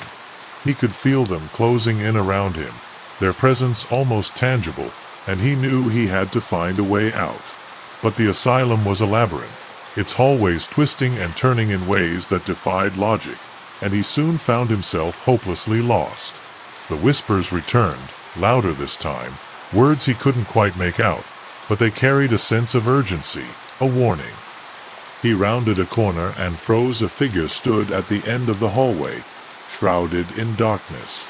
It was too tall, too thin, its features impossible to discern, but he knew who it was. Samuel Grayson, the butcher, had found him. Thomas's breath caught in his throat as the figure at the end of the hallway stepped forward, the dim light barely illuminating the outline of a surgical mask and a pair of cold, lifeless eyes. Samuel Grayson moved with a deliberate slowness, his footsteps echoing softly on the cracked tile floor, each one a countdown to something terrible. Thomas stumbled backward, his mind screaming at him to run, but his legs felt like they were rooted to the spot. The butcher's presence was suffocating, a tangible force that seemed to press down on him, filling his lungs with ice. The hallway seemed to stretch impossibly long, the walls closing in as Samuel drew closer, his hands large and scarred flexing as though eager to work. Without thinking, Thomas turned and bolted down a side corridor, his heart pounding so loudly it felt like it might burst from his chest. The flashlight in his hand flickered wildly, casting erratic shadows that danced and twisted around him, making it nearly impossible to see where he was going. He could hear Samuel behind him, the steady rhythm of his footsteps never faltering, always close, always relentless. The asylum's layout was madness itself, hallways twisting and turning, doors leading to dead ends or rooms filled with rusted medical equipment and broken furniture. Thomas's lungs burned as he ran, his breath coming in ragged gasps, but he didn't dare stop. The butcher was hunting him, and he knew what happened to those who were caught. He rounded a corner and slammed into a heavy metal door, the impact sending a jolt of pain through his shoulder. He fumbled with the handle, twisting it frantically, but it was stuck. Panic surged through him as he heard Samuel's footsteps closing in, the sound almost deafening in the narrow hallway. He threw his weight against the door, once, twice, and on the third attempt, it gave way with a rusty screech. He stumbled into the room beyond, the door slamming shut behind him, and he quickly realized where he was: the asylum's operating theater. The room was vast and eerily silent, the air thick with the stench of antiseptic and decay. The operating table sat in the center of the room, its leather straps hanging limply, stained with what looked like dried blood. Thomas's hands trembled as he searched for something, anything, to defend himself with. The room was empty save for the table and a rusted cabinet in the corner. He wrenched the cabinet open, hoping to find a weapon, but all he found were old, dusty bottles of chloroform and a set of surgical tools, their edges dulled with age and neglect. The sound of the door creaking open behind him made his blood run cold. He spun around, clutching a scalpel in his hand, but Samuel was already inside, his tall frame blocking the exit. The butcher's eyes gleamed with a twisted amusement as he stepped closer, his gloved hands flexing as though preparing for a familiar task. "You've been digging where you shouldn't," Samuel said, his voice low and smooth, like a predator toying with its prey. "Curiosity is a dangerous thing, Doctor. It often leads to pain." Thomas backed away, his grip tightening on the scalpel, but he knew it was pointless. Samuel was bigger, stronger, and far more dangerous. The butcher tilted his head, studying him with a clinical detachment that made Thomas's skin crawl. "You were once one of us," Samuel continued, his tone almost conversational. "You worked here, didn't you? You saw what we did, what we could have been. But you left. You turned your back on the work." Thomas's stomach churned at the words, memories he had tried to bury surfacing with a vengeance. He shook his head, his voice trembling as he spoke. "What you did was monstrous. It wasn't medicine. It was murder." Samuel chuckled, the sound low and humorless, and took another step forward, his movements slow and deliberate. "Murder? No, Doctor. It was purification, removing the weak, the unworthy, the broken. Society doesn't need them. I was doing the world a favor. Thomas's back hit the operating table, and he realized he had nowhere left to run. Samuel loomed over him, his presence suffocating, and Thomas could smell the faint scent of blood and disinfectant on his gloves. The butcher reached out, his hand moving with surgical precision, and Thomas lashed out with the scalpel, striking at Samuel's arm. The blade sank into flesh, but Samuel didn't flinch. He grabbed Thomas's wrist with a vice-like grip, twisting it until the scalpel clattered to the floor. Pain shot up Thomas's arm, and he cried out, struggling to free himself, but Samuel was unyielding.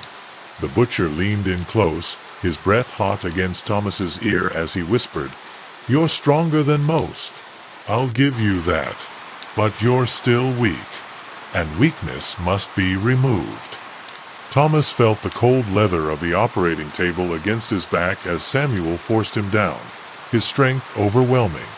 The straps were secured around his wrists and ankles with practiced ease, and Thomas realized with mounting horror that he was about to become one of the butcher's experiments.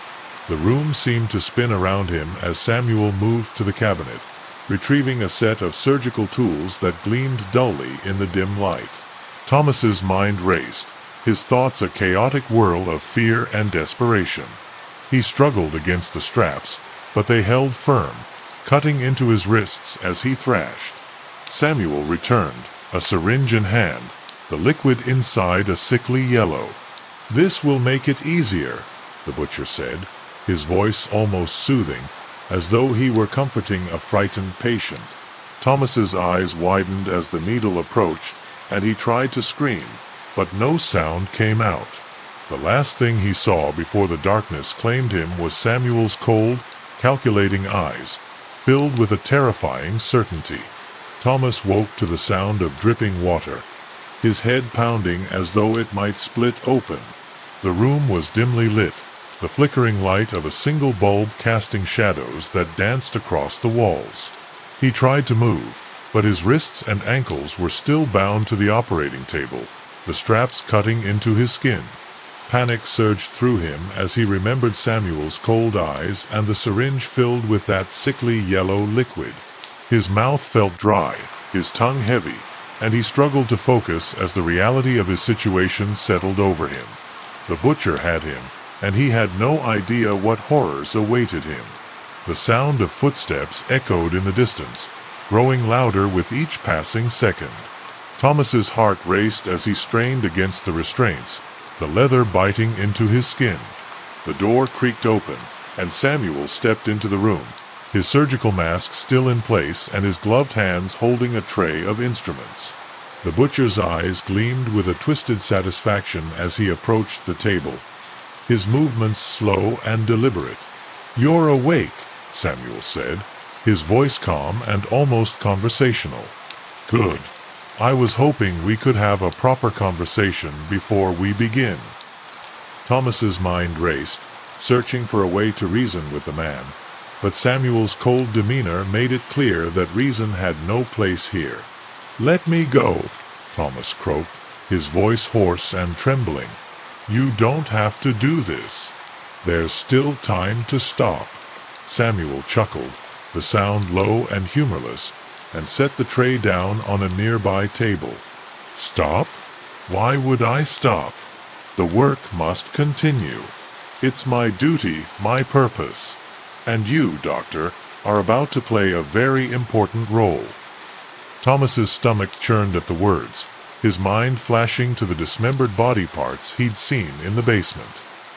He knew what Samuel was capable of, and he knew there was no way out of this, not unless he could find a way to free himself.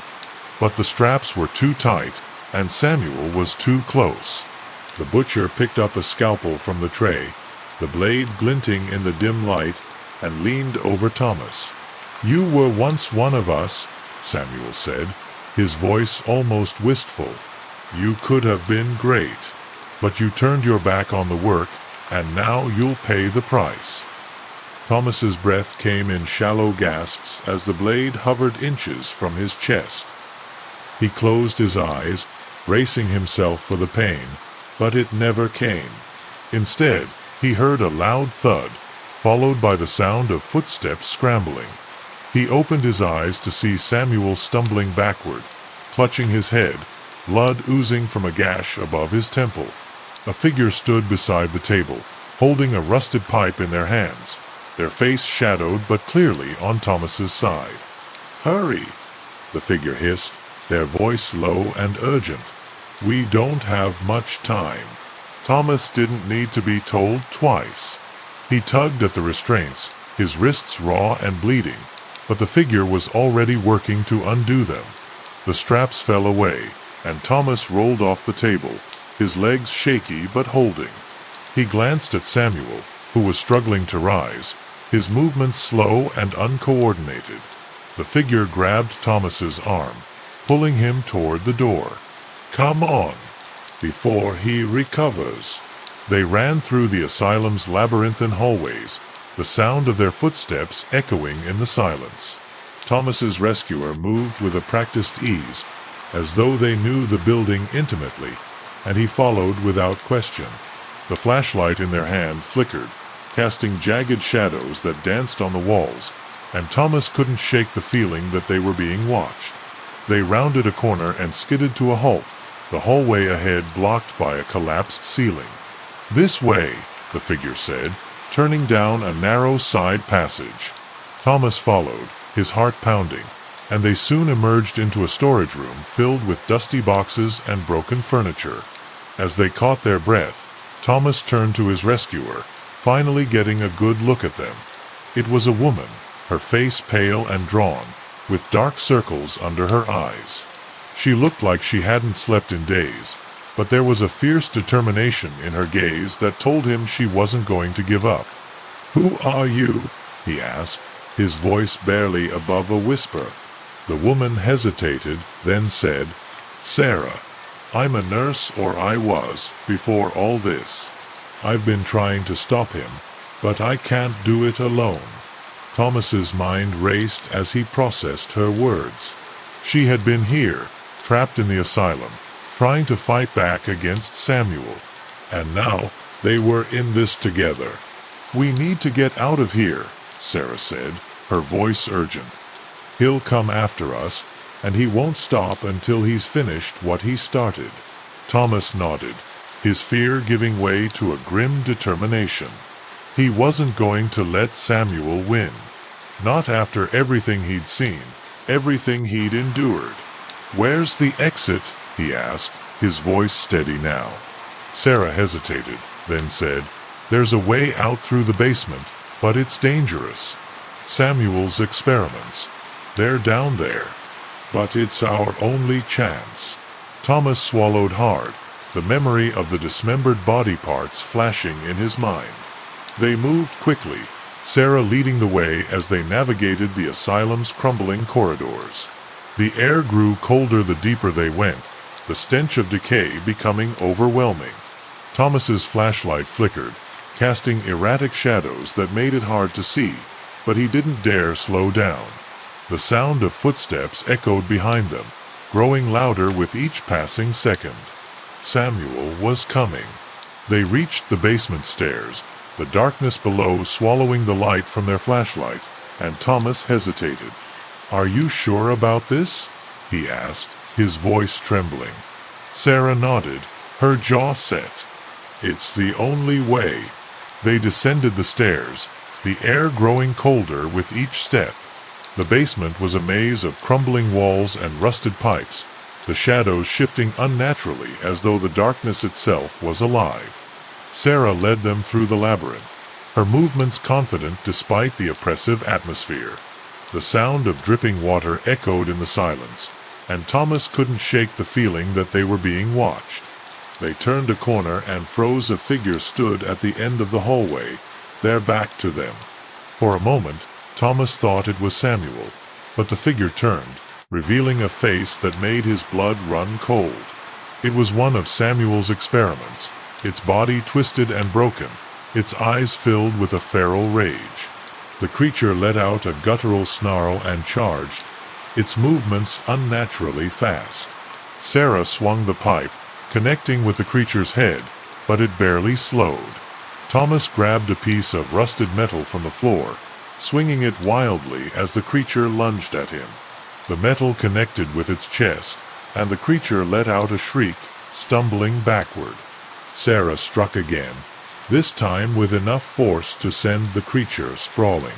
It twitched once, then lay still. They didn't wait to see if it would get up. They ran, the sound of their footsteps echoing in the silence, and soon reached a heavy metal door. Sarah pushed it open, revealing a narrow tunnel that led outside. The cold night air hit them like a slap, and Thomas felt a surge of hope. They were close. They stumbled down the tunnel, the darkness pressing in around them, but the sound of footsteps behind them made it clear that they weren't safe yet. Samuel was still coming. They emerged into the storm, the rain lashing at their faces and the wind howling in their ears. The forest loomed ahead, a dark and foreboding mass that seemed to stretch endlessly. "This way!" Sarah shouted over the wind, pulling Thomas toward the trees. He followed, his instincts screaming at him to keep moving, to not look back.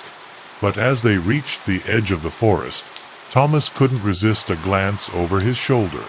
The asylum stood silhouetted against the storm, its broken windows staring out like empty eye sockets.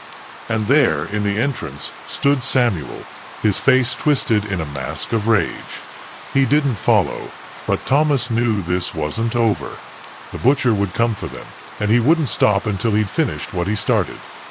The rain pounded against the forest floor, the sound almost deafening as Thomas and Sarah stumbled through the dense undergrowth. The trees loomed overhead, their branches like twisted fingers clawing at the sky, and the darkness seemed to press in on all sides. Thomas's heart raced as he followed Sarah, her figure barely visible in the storm. They didn't speak, the urgency of their escape leaving no room for words, but their shared terror was palpable. Every rustle of leaves, every snap of a twig, made Thomas's skin crawl, and he couldn't shake the feeling that they were being followed. The forest was alive, and it wasn't on their side. Sarah suddenly stopped, her hand shooting out to grab Thomas's arm as she crouched low. He froze, his breath catching in his throat, and followed her gaze. Ahead, a figure stood in the clearing, silhouetted against the storm. It was too still, too silent, and Thomas's mind raced with possibilities. Samuel couldn't have caught up to them already, could he? Sarah's grip tightened, and she pulled him to the side, signaling for him to stay quiet. They moved slowly, skirting the edge of the clearing, and Thomas's heart pounded in his chest as the figure turned its head, following their movements. Its face was obscured, but there was something inhuman about the way it moved, something that sent a chill down his spine. They managed to escape the clearing, the figure disappearing into the darkness behind them, but the respite was short-lived. The forest seemed to close in around them, the trees growing denser, the path more treacherous. The storm raged on, the wind howling through the branches like a living thing, and Thomas's legs burned with the effort of pushing forward. He glanced over his shoulder, half expecting to see Samuel or one of his twisted experiments lurking in the shadows, but there was nothing. Just the endless expanse of trees and the relentless torrent of rain. Sarah paused again, her breath coming in ragged gasps, and pointed ahead. "There's a cabin," she said, her voice barely audible over the storm. "We can take shelter there." Thomas's eyes strained to see through the rain and darkness, and sure enough, the faint outline of a small cabin emerged in the distance. It looked old, its wooden walls warped and weathered, but it was the first sign of refuge they'd seen since leaving the asylum. They moved toward it with renewed energy, the promise of shelter driving them forward. The cabin's door was slightly ajar, creaking on its hinges as the wind pushed against it, and Thomas hesitated. "Is it safe?" he asked, his voice drowned out by the storm. Sarah didn't answer, her eyes scanning the area for any signs of danger before she stepped inside. The interior of the cabin was dark and damp, the air thick with the scent of mildew and decay. A single window let in a dim light, the storm raging outside, and the floorboards groaned under their weight. Sarah moved quickly, closing the door behind them and barricading it with a rusted chair. "We'll be safe here," she said, though her voice lacked conviction. Thomas didn't argue, his body too exhausted to question her. They huddled in the corner, the storm's fury shaking the walls, and listened for any sign of pursuit. The minutes stretched into an eternity, the silence inside the cabin only heightening the tension, and Thomas's mind began to wander. He thought about Samuel, the butcher, and the horrors he'd left behind in the asylum. The experiments, the dismembered bodies, the twisted philosophy that drove the man. It all seemed like a nightmare, but Thomas knew it was real. He had seen it, lived it, and now he was running for his life. Sarah's voice broke through his thoughts, soft and hesitant. "We can't stay here for long," she said. "Samuel will find us. He always does." Thomas nodded, though he didn't know what to say. The man they were up against wasn't just a killer, he was a monster, and Thomas didn't know if they could outrun him. As if on cue, a loud crash echoed outside, and the barricaded door shook violently. Thomas's heart leapt into his throat, his eyes locked on the door as it groaned under the pressure. Sarah grabbed his arm, pulling him to his feet, and they backed away. "We need to leave. Now," she whispered, her voice trembling with fear. They moved toward the back of the cabin, searching for another exit, but the walls were solid and unyielding. The door shook again, the sound of splintering would filling the air, and Thomas knew they were out of time. He grabbed a rusted shovel leaning against the wall, its weight heavy in his hands, and turned to face the door. The door burst open with a deafening crash, the barricade falling apart as Samuel stepped inside. His surgical mask was gone, revealing a twisted smile that sent a shiver down Thomas's spine. "You thought you could escape me?" Samuel said, his voice calm and almost amused. "There's nowhere to run, Doctor. Nowhere to hide." Thomas tightened his grip on the shovel, his knuckles white, but he knew it was a futile gesture. Sarah stepped forward, her own weapon in hand, and glared at Samuel. "You're not taking him," she said, her voice steady despite the fear in her eyes. Samuel chuckled, the sound low and menacing, and took a step forward. Tense standoff was broken as Sarah lunged at Samuel, swinging the pipe with all her strength. Samuel dodged with unnatural speed, his movements fluid and precise, and countered with a brutal strike that sent Sarah sprawling to the floor. Thomas's heart sank as he saw her fall, but he didn't have time to react. Samuel turned to him, his eyes gleaming with a dangerous intensity, and Thomas swung the shovel. The blade connected with Samuel's shoulder, the impact sending a jolt up Thomas's arms, but the butcher barely flinched. He grabbed the shovel, wrenching it from Thomas's grasp, and threw it aside with a casual ease. Samuel's hand closed around Thomas's throat, lifting him off the ground with terrifying strength. Thomas struggled, his legs kicking helplessly, but Samuel's grip was unyielding. "You've caused me a great deal of trouble," Samuel said, his voice calm and almost conversational. "But it's over now. The work will continue, and you'll play your part." Thomas's vision blurred, the edges creeping in as his oxygen ran out, but just as he thought it was the end, Sarah attacked again. She struck Samuel from behind, the pipe connecting with his head, and the butcher stumbled, releasing Thomas. He fell to the floor, gasping for air as Sarah shouted, "Run!" Thomas didn't need to be told twice. He scrambled to his feet, his legs shaky but holding, and bolted for the door. Sarah followed, her footsteps close behind, and they ran into the storm once more. The rain lashed at their faces, the wind howling in their ears, But they didn't stop. The forest loomed ahead, a dark and foreboding mass, and Thomas knew they had to keep moving. They couldn't stop. Not now. Not ever. The butcher was still out there, and he wouldn't stop until he'd finished what he started. The forest seemed endless, a labyrinth of towering trees and tangled undergrowth that stretched on in all directions. Thomas and Sarah ran blindly, their footsteps muffled by the rain-soaked ground, their breaths coming in ragged gasps. The storm showed no signs of letting up, the wind howling through the branches like a mournful wail, and the darkness pressed in from all sides. Thomas's legs burned with the effort of pushing forward, his mind screaming at him to keep moving, but the fear of what lay behind them was just as strong.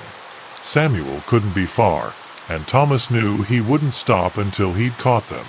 Sarah stumbled, her foot catching on a root, and Thomas grabbed her arm to steady her. She looked up at him, her face pale and streaked with rain, and nodded her thanks. They didn't speak, their shared terror leaving no room for words, but their bond was forged in the fires of desperation. They moved on, the forest seeming to close in around them, the shadows shifting unnaturally as though the darkness itself was alive.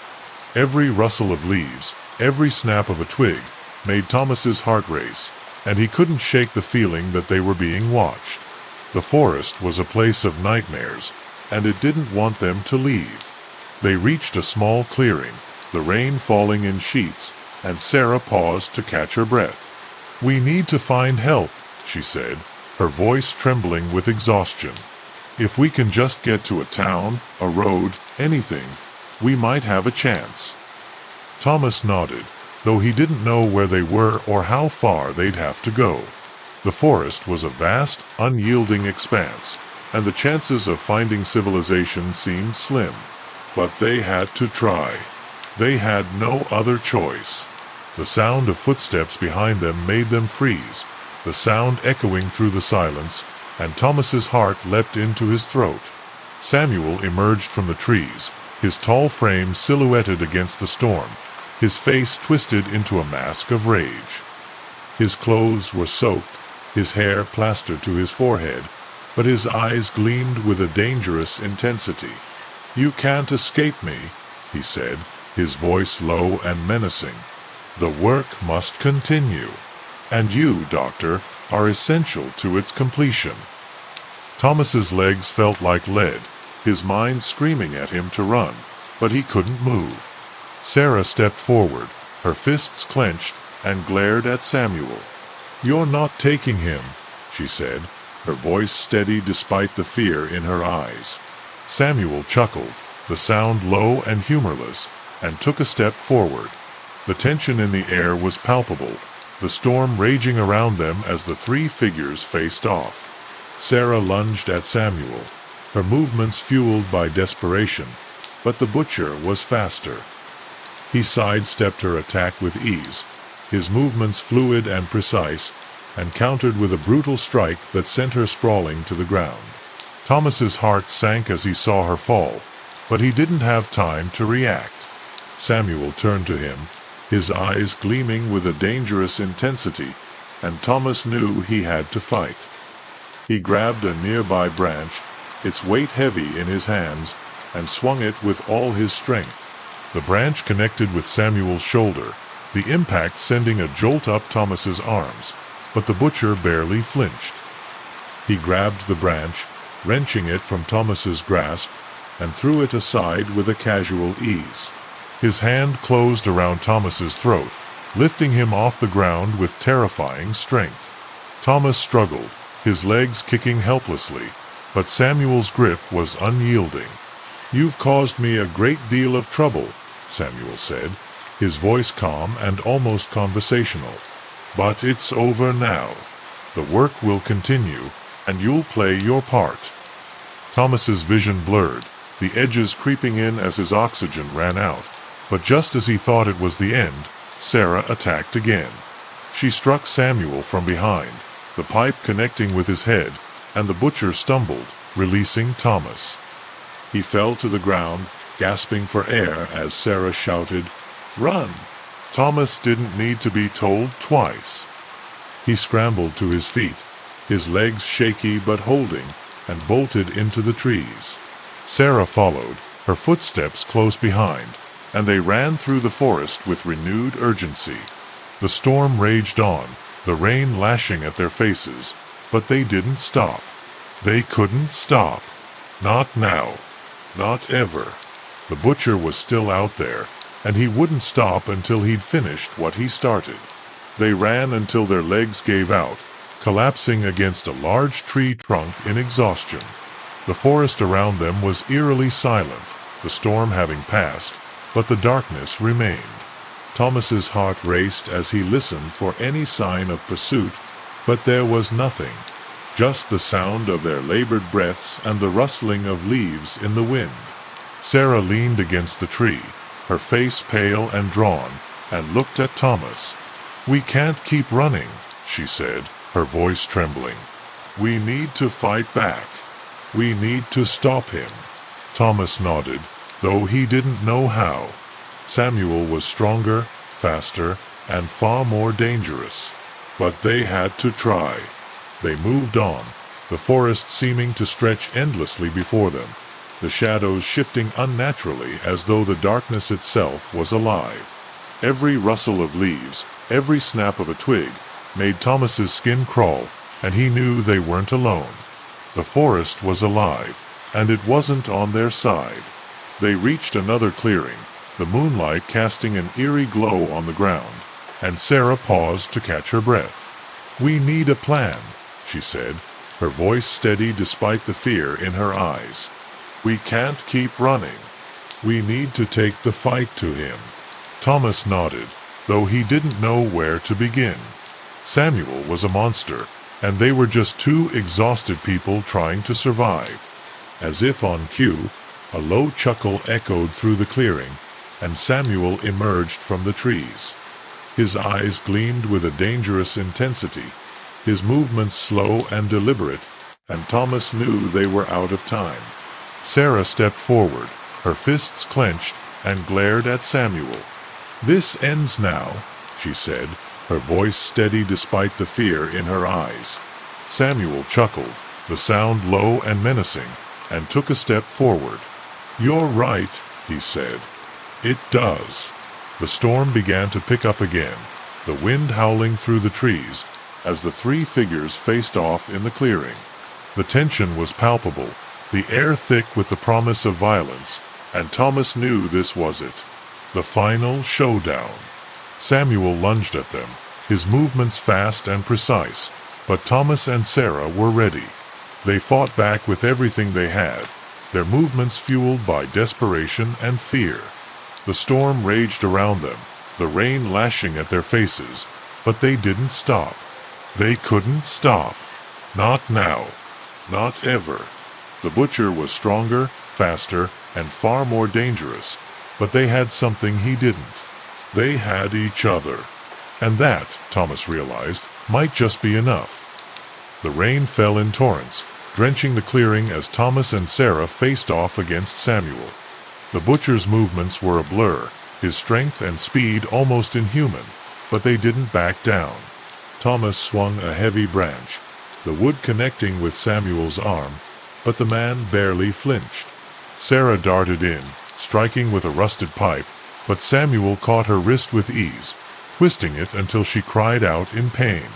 Thomas lunged forward, tackling Samuel to the ground, but the butcher rolled, throwing him off with a force that left him gasping for air. The storm raged around them, the wind howling, as the fight continued, each blow more desperate than the last. Samuel's laughter echoed through the clearing, his voice calm and almost amused, as though he were toying with them. "You're stronger than I thought," he said, his eyes gleaming with a dangerous intensity. "But you're still weak, and weakness must be removed." Thomas gritted his teeth, his body aching, but he refused to give up. He grabbed a jagged rock from the ground, its edges sharp and unforgiving, and swung it with all his strength. The rock connected with Samuel's temple, the sound of impact sickening, and the butcher stumbled, blood trickling down his face. Sarah seized the opportunity, striking Samuel's legs with the pipe, and he fell to his knees. For a moment, there was silence, the storm seeming to hold its breath as Samuel knelt in the mud, his head bowed. Thomas and Sarah exchanged a glance, their hearts pounding, but they didn't dare move. The butcher raised his head, his eyes filled with a twisted rage, and let out a guttural roar. He surged to his feet, his movements faster than ever, and grabbed Sarah by the throat. Thomas's heart leapt into his throat as he saw her struggle, her hands clawing at Samuel's grip, and he lunged forward. He slammed the rock into Samuel's arm, the impact forcing the butcher to release her, and Sarah fell to the ground, gasping for air. Samuel turned to Thomas, his face twisted into a mask of rage, and struck him with a force that sent him sprawling. The rock slipped from his hand, disappearing into the mud, and Thomas scrambled to his feet, his body screaming in protest. Samuel was relentless, his attacks coming faster and harder, and Thomas knew they couldn't keep this up. They were exhausted, their bodies pushed to the limit, and Samuel seemed almost unstoppable. Sarah crawled to her feet, her hands trembling as she gripped the pipe and charged at Samuel with a scream. She struck him in the back, the metal connecting with his spine, and the butcher let out a shriek of pain. Samuel whirled around, his movements fast and precise, and grabbed the pipe, wrenching it from Sarah's hands. He swung it with a force that sent her crashing to the ground, her body limp and unmoving. Thomas's heart sank as he saw her fall, his mind screaming at him to do something, but he didn't know what. Samuel turned to him, his eyes gleaming with a dangerous intensity, and took a step forward. "You fought well," he said, his voice calm and almost conversational. "But it's over now. The work must continue, and you'll play your part." Thomas stumbled backward, his legs shaky but holding, and looked for anything he could use to defend himself. The clearing was empty, the ground littered with mud and broken branches, and Thomas knew he was out of options. Samuel moved closer, his movements slow and deliberate, and Thomas felt a surge of desperation. He couldn't let this happen. He couldn't let Samuel win. He clenched his fists, his body trembling with exhaustion, and prepared to fight. Samuel chuckled, the sound low and menacing, and took another step forward. "You're strong," he said, "but strength alone isn't enough. You need purpose, and I'll give you one." Thomas's mind raced, searching for a way out, but there was nothing. Just Samuel, the storm, and the endless forest. As Samuel reached out, his hand closing around Thomas's throat, a voice echoed through the clearing. "Leave him alone." It was Sarah, her voice hoarse and trembling, but filled with determination. She stood behind Samuel, a jagged piece of glass in her hand, her eyes burning with a fierce intensity. Samuel turned, his grip on Thomas loosening, and sneered. "You're persistent," he said, "but it won't save you." Sarah lunged forward, striking Samuel with the glass, and the butcher let out a guttural roar. The blade sank into his side, blood oozing from the wound, and Samuel stumbled backward. Thomas seized the opportunity, grabbing the pipe from the ground, and swung it with all his strength. The pipe connected with Samuel's head, the sound of impact echoing through the clearing, and the butcher fell to his knees. His eyes were wide with shock, blood streaming down his face, and Thomas didn't hesitate. He struck again, the pipe hitting Samuel's shoulder, and the butcher let out a cry of pain. Sarah joined him, her hands trembling as she struck Samuel with the glass, and together they fought with everything they had. Samuel thrashed, his movements wild and uncontrolled, but he was weakened, his strength fading with each blow. The storm raged around them, the rain lashing at their faces, as they fought to bring the butcher down. Finally, Samuel fell, his body crumpling to the ground, and the clearing fell silent. The storm began to ease, the rain slowing to a drizzle, and Thomas and Sarah stood over the butcher's body, their breaths coming in ragged gasps. Samuel's eyes stared up at the sky, his expression blank, and Thomas felt a surge of relief. It was over. They had done it. Sarah sank to her knees, her body trembling with exhaustion, and Thomas knelt beside her. "We need to get out of here," he said, his voice hoarse. Sarah nodded, her eyes filled with tears, and they leaned on each other as they stood. The forest seemed different now, the darkness less oppressive, and they moved through the trees with a sense of hope they hadn't felt in days. The storm was over, the sky beginning to clear, and the first rays of sunlight peeked through the clouds. Thomas glanced over his shoulder, half expecting to see Samuel rising from the dead, but the clearing was empty. The butcher was gone. They walked in silence, their bodies battered and bruised, but their spirits lifted by the promise of freedom. The nightmare was over. As they reached the edge of the forest, the first signs of civilization came into view: a road, a distant farmhouse, and the faint sound of a car engine. Thomas's heart leapt with hope, and he turned to Sarah. "We made it," he said, his voice trembling with emotion. Sarah nodded, her eyes filled with tears, and they embraced, the weight of their ordeal finally lifting. They had faced the butcher and survived. The nightmare was over. But as they walked toward the road, the forest behind them seemed to whisper, a reminder that some horrors never truly die. The road stretched out before them, a narrow strip of asphalt cutting through the open fields, and Thomas felt a surge of relief. The farmhouse in the distance was a beacon of hope, its warm lights promising safety and shelter. Sarah leaned on him, her body weak but her spirit unbroken, and together they trudged forward. The storm had passed, the sky clearing to reveal a pale early morning light, but the weight of their ordeal still hung heavy on their shoulders. They didn't speak, the silence between them filled with unspoken gratitude and lingering fear. The forest behind them felt like a distant nightmare, but Thomas couldn't shake the feeling that it wasn't truly over. As they approached the farmhouse, the sound of barking broke the silence, and a large dog bounded toward them, its tail wagging furiously. A man stepped out onto the porch, his face weathered but kind, and called the dog back. "You folks look like you've been through hell," he said, his voice gruff but concerned.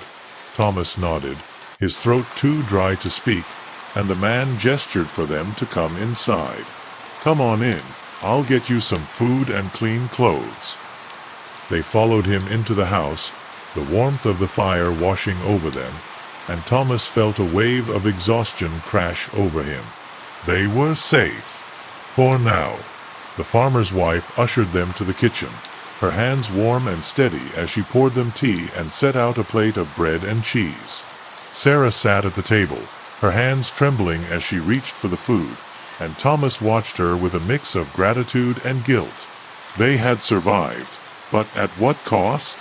The farmer sat across from them, his eyes filled with curiosity and concern. "What happened to you two?" he asked, his voice gentle. Thomas hesitated, unsure of where to begin, and Sarah spoke instead. "We were attacked," she said, her voice barely above a whisper, "by someone who didn't want us to leave." The farmer's face darkened, and he exchanged a glance with his wife. "There've been strange stories about this area for years," he said. "People going missing, strange noises in the woods. Folks say there's something evil out there." Thomas nodded, his stomach churning at the memories, but he couldn't bring himself to elaborate. The farmer's wife placed a hand on his shoulder, her touch warm and comforting. "You're safe now," she said. "Stay here as long as you need." Thomas thanked her, his voice hoarse, and they finished their meal in silence. The warmth of the house and the kindness of the strangers were a balm to their battered spirits. After they had eaten, the farmer showed them to a small guest room, the bed made up with clean sheets and a thick quilt. "Get some rest," he said. "We'll talk more in the morning." Thomas and Sarah nodded, their bodies heavy with exhaustion, and the farmer closed the door behind him. They stood in the room for a moment, the silence between them thick with unspoken emotion, and Sarah finally broke it. "We made it," she said, her voice trembling. Thomas nodded, his eyes filling with tears, and they embraced, the weight of their ordeal finally lifting.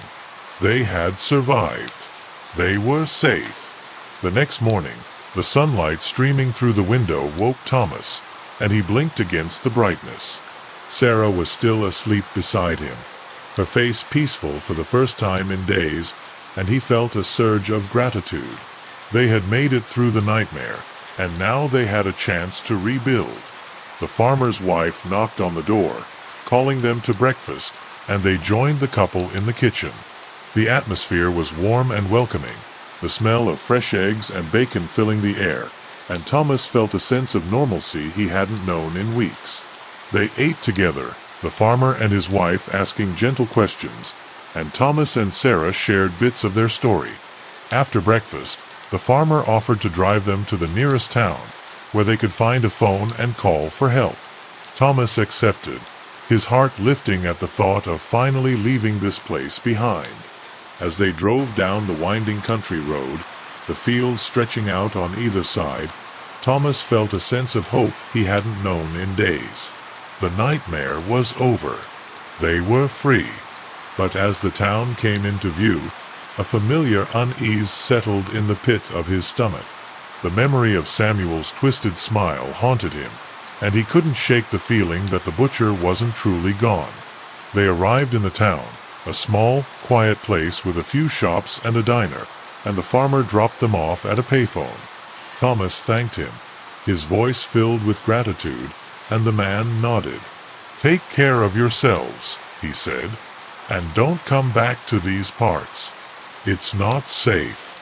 Thomas and Sarah watched as the farmer drove away, the dust from the gravel road settling behind him, and they exchanged a glance.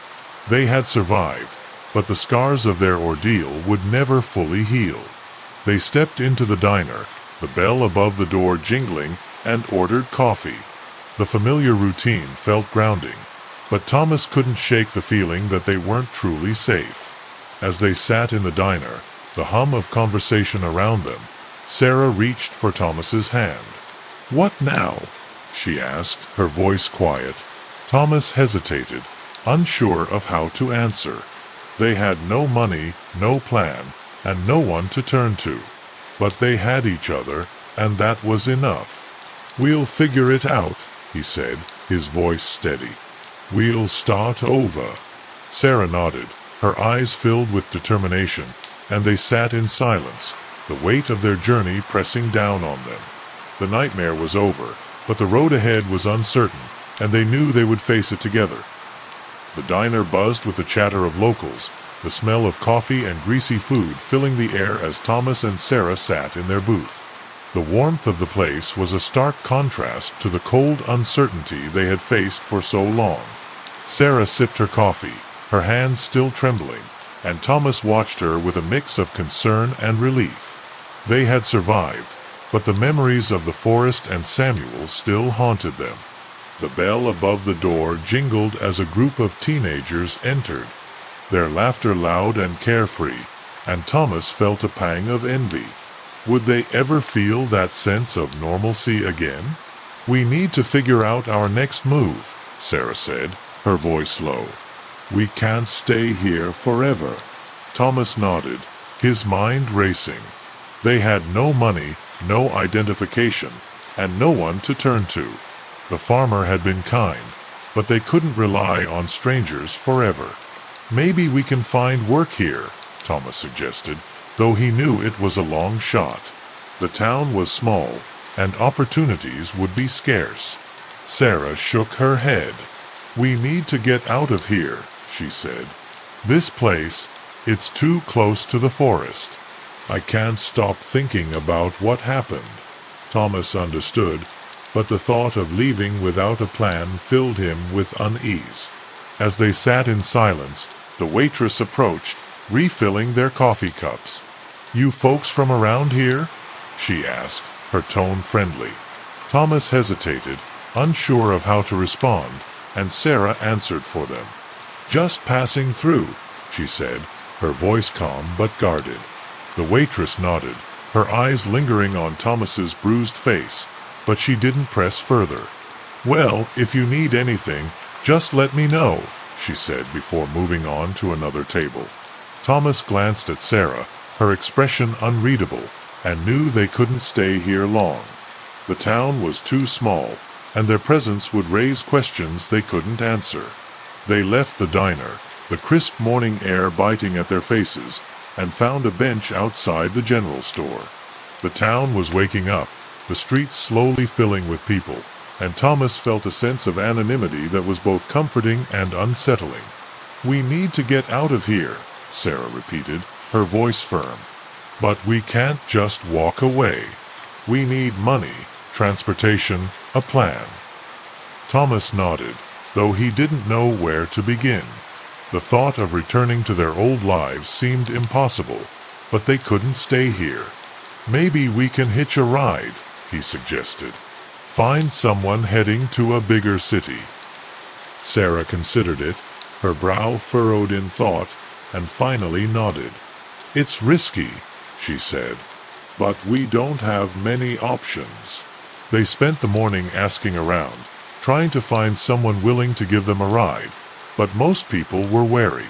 The town was close-knit, and strangers were met with suspicion. By midday, they had exhausted their options, and frustration began to set in. "What if we walk?" Sarah suggested, her voice tinged with desperation. "The next town can't be that far." Thomas shook his head. "We're exhausted, and we don't even know which way to go," he said. "We could end up lost, or worse." Sarah sighed, her shoulders slumping, and Thomas felt a surge of guilt. He wanted to protect her, to make her feel safe, but he didn't know how. As they stood on the edge of town, the open road stretching out before them, a beat-up truck pulled over. The driver, an older man with a weathered face, leaned out the window. "You folks need a ride?" he asked, his voice gruff but kind. Thomas exchanged a glance with Sarah, his heart pounding, and nodded. "Thank you," he said, his voice filled with gratitude. They climbed into the truck, the cab warm and comforting, and the man introduced himself as Carl. "Where you headed?" he asked, putting the truck into gear. Thomas hesitated, unsure of how to answer, and Sarah spoke up. "Anywhere but here," she said, her voice quiet. Carl chuckled, a low, raspy sound, and nodded. "I hear that," he said. "I'm headed to the city. You're welcome to tag along." The drive was long, the landscape shifting from open fields to dense forests, and Thomas felt a sense of unease as the trees loomed in the distance. He couldn't shake the memory of the forest, the darkness and the fear that had consumed him. Sarah sat beside him, her hand gripping his, and he knew she felt the same. Carl didn't press for details, his silence a welcome relief, and Thomas felt a surge of gratitude for the man's kindness. As the sun began to set, the city skyline came into view, its lights twinkling in the distance, and Thomas felt a glimmer of hope. They had made it this far. They could start over. Carl dropped them off at a bus station in the city, the hustle and bustle of the place both overwhelming and comforting. "Take care of yourselves," Carl said, his tone kind but firm. "It's a tough world out there." Thomas thanked him, his voice filled with emotion, and Carl nodded before driving off. They stood in the busy station, the noise of people and announcements filling the air, and felt a sense of anonymity that was both freeing and daunting. "Now what?" Sarah asked, her voice quiet. Thomas hesitated, unsure of how to answer, but knew they couldn't stay here. "We'll figure it out," he said, his voice steady. "We've come this far. We'll find a way." They found a cheap motel on the edge of the city, the room small and dingy but a place to rest. Thomas locked the door behind them, the sound of the city muffled by the thin walls, and they collapsed onto the bed. The exhaustion of their journey pressed down on them, but the sense of relief was overwhelming. They were safe. For now. Sarah curled up beside him, her body trembling with emotion, and Thomas pulled her close. "We'll be okay," he whispered, his voice filled with determination. Sarah nodded, her eyes closing, and they drifted off to sleep, the weight of their ordeal finally lifting. The next morning, the city was alive with activity, the streets bustling with people and noise. Thomas and Sarah stepped out of the motel, the sunlight warming their faces, and felt a sense of hope they hadn't known in weeks. They walked aimlessly, taking in the sights and sounds, and began to form a plan. They needed work, a place to stay, and a way to rebuild their lives. It wouldn't be easy, but they had each other. As they passed a help-wanted sign in a cafe window, Sarah paused. "Maybe we can start here," she said, her voice filled with determination. Thomas nodded, his heart lifting, and they stepped inside. The cafe was cozy, the smell of coffee and pastries filling the air, and the owner, a kind-faced woman, greeted them with a smile. "We're looking for work," Sarah said, her voice steady. The woman hesitated, her eyes scanning their tired faces, but she nodded. "We could use some help," she said, "if you're willing to work hard." Thomas felt a surge of gratitude, his heart lifting at the thought of a fresh start. They had survived the nightmare, and now they had a chance to rebuild. As they began their first shift, the weight of their journey pressing down on them, they knew the road ahead would be long and difficult. But they had each other, and that was enough. The cafe became their sanctuary, a place where they could lose themselves in the rhythm of work and find solace in the simple routines of wiping tables, brewing coffee, and serving customers. The owner, a woman named Miriam, treated them with a kindness that bordered on maternal, never pressing for details about their past. She gave them a small apartment above the cafe, and though it was cramped and dimly lit, it felt like a palace compared to the horrors they'd endured. Thomas and Sarah worked long hours, their hands rough and calloused from scrubbing dishes and carrying trays, but the exhaustion was a welcome distraction. For the first time in weeks, they felt a sense of purpose.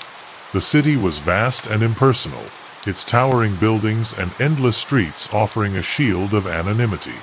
They kept to themselves, avoiding conversations with coworkers and neighbors, and spent their rare free moments in the apartment, sharing quiet meals and planning their next steps. Sarah often sat by the window, her gaze distant, and Thomas knew she was thinking about the forest, about Samuel. He didn't push her to talk, content to sit beside her in silence, their shared experiences binding them together in a way words never could. The nightmares came less frequently now, but they never truly went away. One evening, after closing the cafe, Miriam invited them to sit with her in the empty dining area. She poured them each a cup of tea, her expression thoughtful, and leaned back in her chair. "I know you two have been through something," she said, her voice gentle but probing. "And I don't need the details. But I want you to know you're safe here. You're family now." Thomas felt a lump rise in his throat, and Sarah reached for his hand under the table. They had always been alone, two people against the world, and Miriam's words touched something deep inside them. "Thank you," Sarah said, her voice trembling with emotion. Miriam nodded, her eyes filled with understanding, and they sat in silence, the bond between them growing stronger. As the weeks turned into months, they began to settle into their new lives. The cafe became a second home, and Miriam's kindness helped heal the wounds they carried.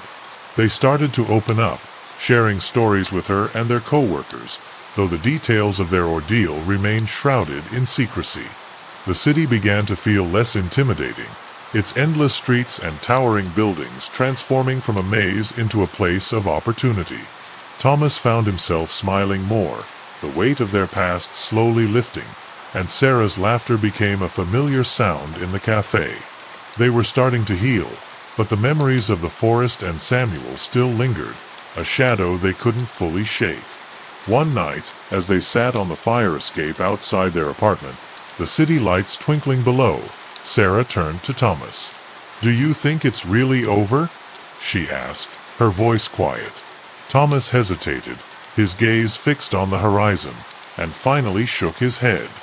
"I don't know," he admitted, "but we're stronger now. Whatever comes, we'll face it together." Sarah nodded, her hand tightening around his, and they sat in silence, the bond between them unbreakable. The city hummed with life, a constant reminder of the world outside their small bubble, and they knew they couldn't hide forever. But for now, they were safe. The first sign of trouble came on a quiet Sunday morning. The cafe was empty, the streets outside unusually still, and Thomas was wiping down the counter when the bell above the door jingled. He looked up, a polite greeting on his lips, but the words died in his throat. Standing in the doorway was a man with a familiar face, his eyes cold and calculating, and Thomas felt a surge of panic. It wasn't Samuel, but the resemblance was uncanny. The man's gaze swept the room, landing on Thomas, and a faint smile tugged at the corners of his mouth. Sarah froze, her tray slipping from her hands, and the sound of breaking china shattered the silence. Thomas stepped forward, his heart pounding, but the man turned and left without a word. The bell above the door jingled again, and the cafe fell silent. Sarah stared at the door, her face pale, and Thomas felt a familiar dread settling in his chest. "We need to leave," she whispered, her voice trembling. Thomas nodded, though he didn't know where they would go. The city had felt like a fortress, a place where they could start over, but now it felt like a trap. Miriam appeared from the kitchen, her face filled with concern, and they exchanged a glance. They couldn't stay here. Not now. That night, they packed their few belongings into a duffel bag, their movements hurried and silent. Miriam watched them from the doorway, her expression filled with sorrow, and handed them an envelope of cash. "Take care of yourselves," she said, her voice trembling, "and come back if you ever need anything." Thomas hugged her, the kindness in her eyes bringing tears to his own, and they slipped out the back door into the night. The city was alive with activity, its neon lights and bustling streets offering a false sense of security, but they knew they couldn't stay. The man's face haunted them, a reminder that the past was never truly gone. They found a bus station on the edge of the city, its fluorescent lights casting a harsh glow on the worn seats and cracked tiles. The air was thick with the smell of stale coffee and sweat, and Thomas felt a sense of déjà vu as they approached the ticket counter. "Where are we going?" Sarah asked, her voice quiet. Thomas hesitated, his mind racing, and finally said, "Anywhere but here." The ticket seller gave them a strange look but handed over 2 one-way tickets to a small town in the mountains. They boarded the bus, the engine rumbling to life, and watched as the city faded into the distance. The road ahead was uncertain, but they knew they couldn't stop. As the bus rolled through the night, the landscape shifting from urban sprawl to open countryside, Thomas and Sarah sat in silence, their hands clasped tightly. The man's face lingered in their minds, a reminder of the darkness they had tried to escape. They had survived the forest, the butcher, and the city, but the fight wasn't over. The nightmare was still with them, a shadow that followed them wherever they went. But they had each other, and that was enough. For now, they would keep moving, searching for a place where they could finally be free. The Carnival of Blood. The night the carnival arrived was unseasonably cold, a bitter wind carving through the town like a blade. It was past midnight when the first distant notes of a calliope drifted through the air, eerie and dissonant, as though the instrument itself were out of tune. The townsfolk who stirred in their beds chalked it up to a dream, but by morning, the once empty field at the edge of town was filled with the gaudy spectacle of a traveling carnival. Striped tents stood tall against the pale dawn, their colors unnaturally bright, almost garish.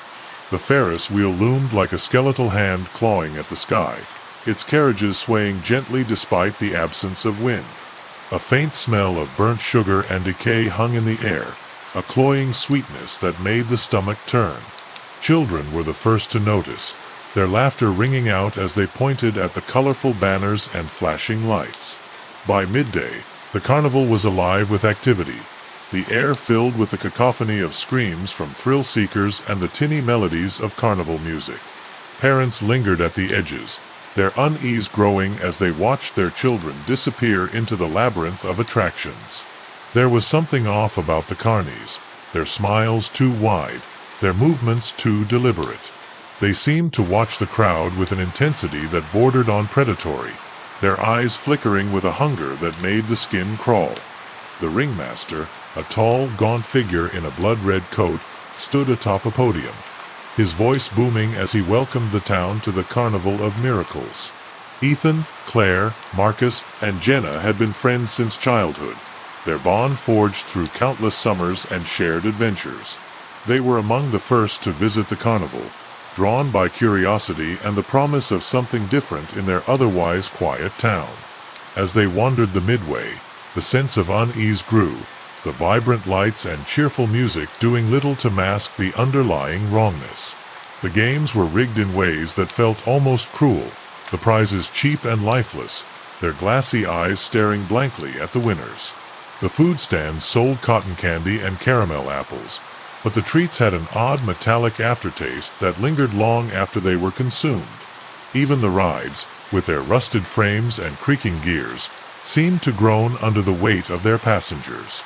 It was the House of Horrors that caught their attention, its entrance a gaping maw of darkness flanked by grotesque statues of clowns and ghouls. Claire hesitated, her instincts screaming at her to turn back, but Marcus laughed it off, dragging her and the others inside. The air was thick and heavy, the walls lined with faded murals of screaming faces and writhing bodies.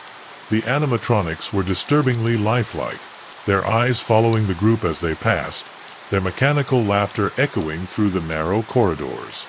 Jenna stumbled over something on the floor, her scream cutting through the air as she realized it was a severed hand, its fingers curled as though reaching out for help.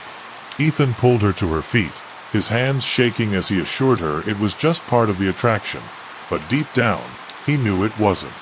When they emerged from the House of Horrors, the carnival seemed quieter, the crowd thinner, as though the life had been drained from it. The friends exchanged uneasy glances, their words faltering as they tried to make sense of what they'd seen. They were about to leave when they noticed the commotion near the edge of the carnival. A crowd had gathered, their voices hushed as they stared at something on the ground. Pushing their way through, Ethan and the others saw the body of a young man, his face frozen in a mask of terror. His chest was torn open, his ribs splayed like the wings of a macabre butterfly. The police arrived soon after, their faces grim as they cordoned off the area, but the carnies seemed unfazed, their smiles never wavering as they continued to run their games and rides. That night, the dreams came, vivid and haunting, filled with the sound of laughter that grated against the soul. Ethan awoke in a cold sweat, the image of the ringmaster's face burned into his mind. He knew they couldn't ignore what had happened, but the others were reluctant to get involved. "It's not our business," Marcus had said the next morning, his voice unusually quiet.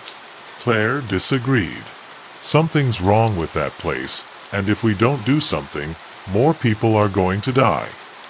Jenna, torn between fear and curiosity, finally sided with Claire, leaving Ethan with no choice but to go along. They decided to return to the carnival that evening, their resolve hardened by the grim reality of the previous day's events. The carnival was even more unsettling at night, its lights casting long, distorted shadows across the ground. The rides spun like monstrous carousels, their gears grinding with a sound that set teeth on edge.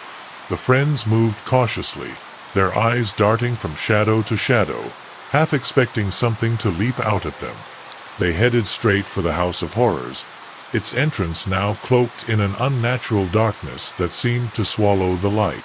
Inside, the animatronics were silent, their lifeless eyes staring straight ahead, but the group could feel their gaze like a physical weight. The air grew colder with every step, the walls closing in until it felt like the building itself was alive, breathing, and watching. When they reached the room with the guillotine, they realized the body was gone, the floor clean of blood. Ethan knelt to examine the spot, his fingers brushing against something cold and metallic. It was a key, old and tarnished, its surface etched with strange, twisting symbols. Before he could examine it further, they heard the sound of footsteps approaching, slow and deliberate.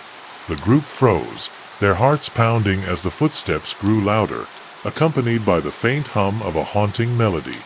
Jenna grabbed Ethan's arm, her nails digging into his skin as she whispered, "We need to leave. Now."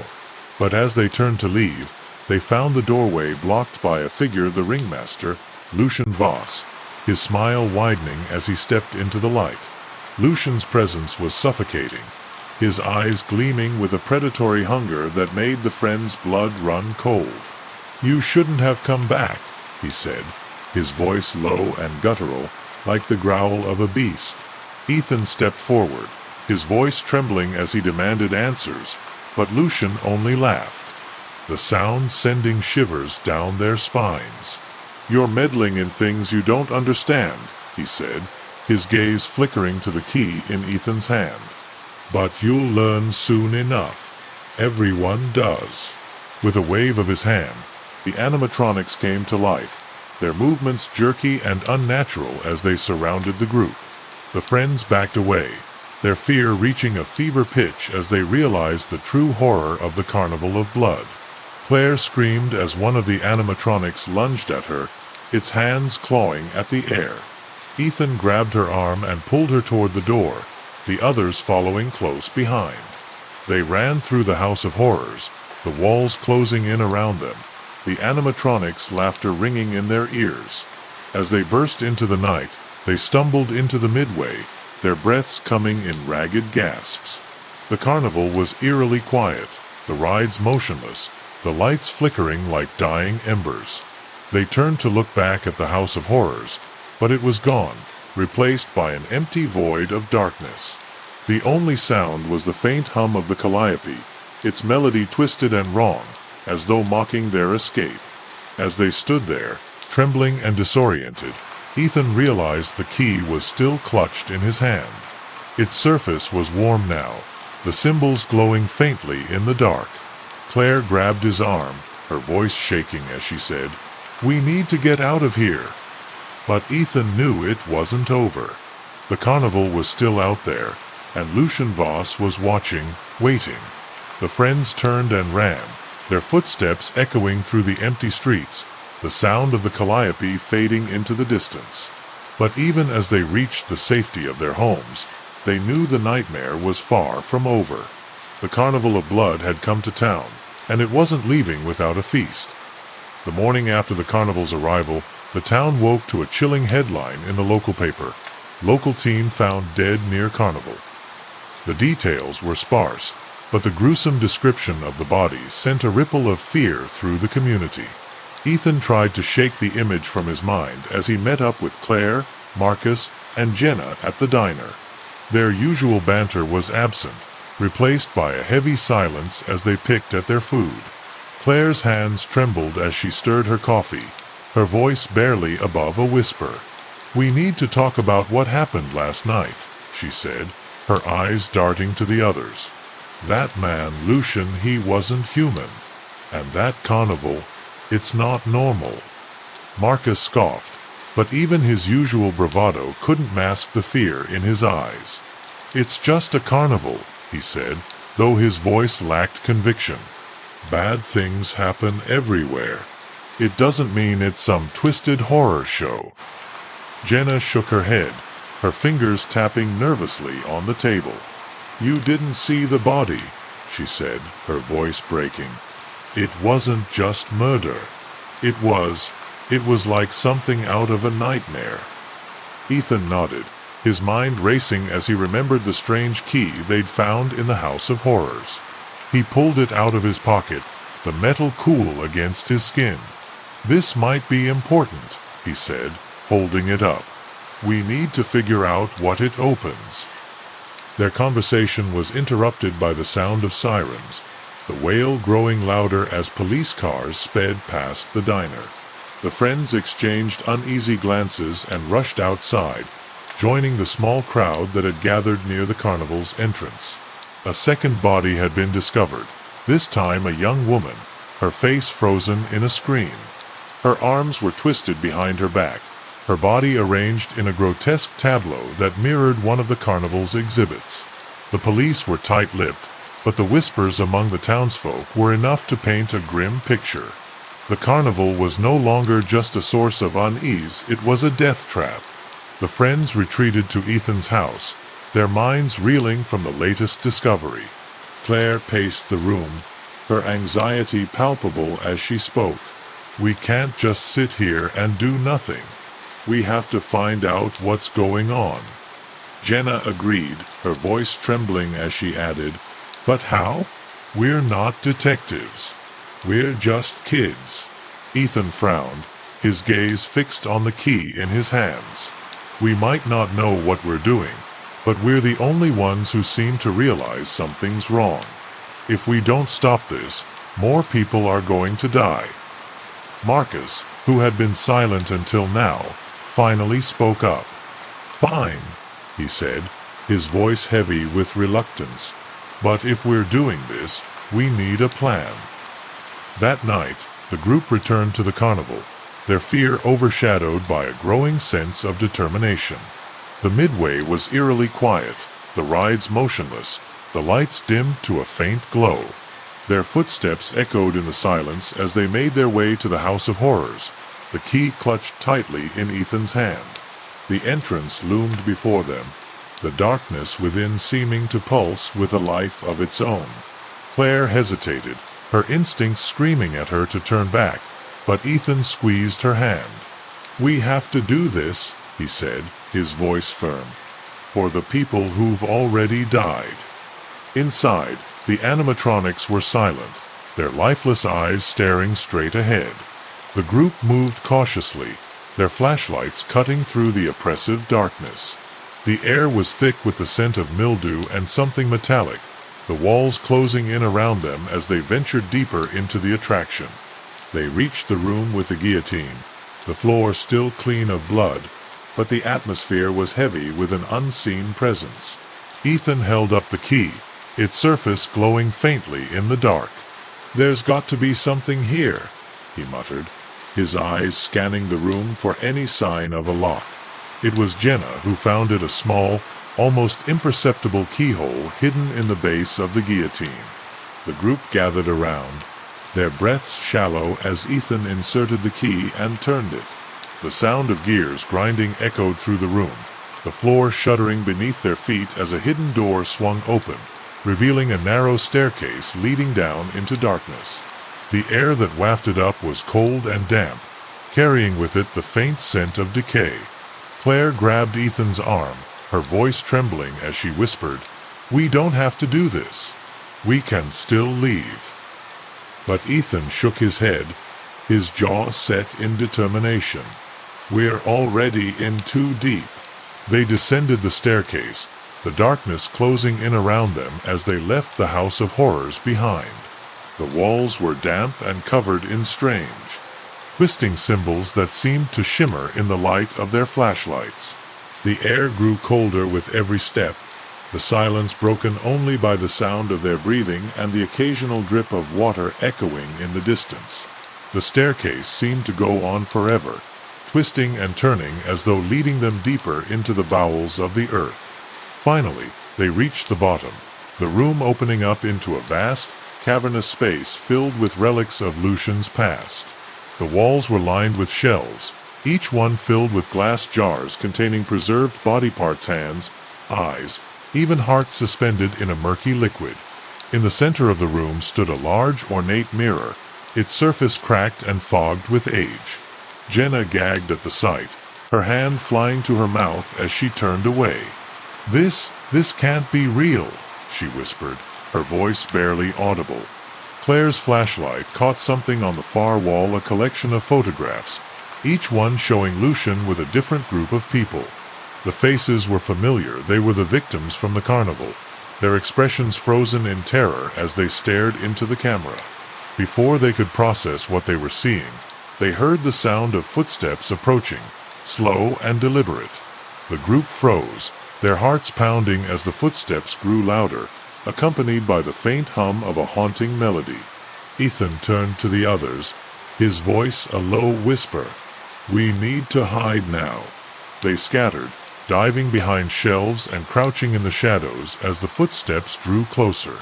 The air grew heavier, the temperature dropping as the figure finally came into view. It was Lucian Voss, his grin widening as he stepped into the room, his eyes gleaming with a predatory hunger. "I see you found my little collection," he said, his voice dripping with malice. The friends held their breath, their fear reaching a fever pitch as Lucian moved through the room, his footsteps echoing in the silence. He stopped in front of the mirror, his reflection distorted by the cracked surface. "You're a curious bunch, aren't you?" he said, his tone almost amused. "Most people run when they see the truth, but not you. No, you had to dig deeper." Ethan's grip tightened on the flashlight, his mind racing as he tried to think of a way out. But before he could act, Lucian turned, his gaze locking onto the shelf where Claire was hiding. His smile widened as he stepped closer, his voice a low, menacing growl. "You shouldn't have come here." The air in Lucian's lair was suffocating, thick with the scent of decay and something metallic that made the friends' stomachs churn. Claire pressed herself harder against the wall, her breath shallow as Lucian's footsteps echoed closer. His voice was a low, menacing growl, each word sending a shiver down her spine. "You shouldn't have come here," he repeated, his tone dripping with malice. Ethan's grip tightened on the flashlight, his knuckles whitening as he prepared to act. He knew they couldn't stay hidden forever, but the thought of facing Lucian head-on filled him with dread. The room seemed to close in around them, the shadows twisting and dancing as though alive. Before Lucian could reach Claire, Jenna let out a strangled scream, her voice cutting through the oppressive silence. She had stumbled over something on the floor, a rusted, blood-stained tool that clattered loudly against the stone. Lucian's head snapped toward the sound, his grin widening as he changed course. "Ah, there you are," he said, his voice almost sing-song. Jenna scrambled backward, her flashlight slipping from her hand and rolling across the floor. The beam of light caught Lucian's face, his eyes gleaming with a predatory hunger that made her blood run cold. Ethan cursed under his breath and lunged out of hiding, tackling Lucian with all his strength. The two men tumbled to the ground, the flashlight skittering away and plunging the room into near darkness. Lucian's laughter echoed off the walls, a harsh, grating sound that seemed to mock Ethan's efforts. "Do you think you can stop me?" Lucian hissed, his voice dangerously soft. "I've lived for centuries, feeding on fear and suffering. You're nothing but a fleeting insect to me." Ethan struggled against his grip, but Lucian's strength was inhuman, his fingers digging into Ethan's shoulders like iron claws. Claire and Marcus rushed to help, but Lucian threw Ethan aside with a single, effortless motion, sending him crashing into a shelf. Glass jars shattered, their gruesome contents spilling onto the floor. The sound of breaking glass seemed to snap something in the group, their fear giving way to a desperate determination. Marcus grabbed a rusted pipe from the floor and swung it at Lucian, the metal connecting with a sickening thud. Lucian staggered back, his face contorted with rage, but the blow didn't seem to faze him for long. He straightened, his eyes blazing with fury, and lunged at Marcus with a speed that belied his tall, gaunt frame. Claire screamed as Lucian's hands closed around Marcus's throat, his grip tightening with terrifying ease. "Run!" Marcus choked out, his face turning red as he struggled against Lucian's hold. Ethan scrambled to his feet, his mind racing as he frantically searched for a way to stop Lucian. His eyes landed on the broken mirror, its cracked surface reflecting the chaos in the room. He remembered the stories he'd heard about vampires and their aversion to mirrors, and though he doubted Lucian was a vampire, he was willing to try anything. Grabbing a shard of glass, he charged at Lucian, driving the jagged edge into his side.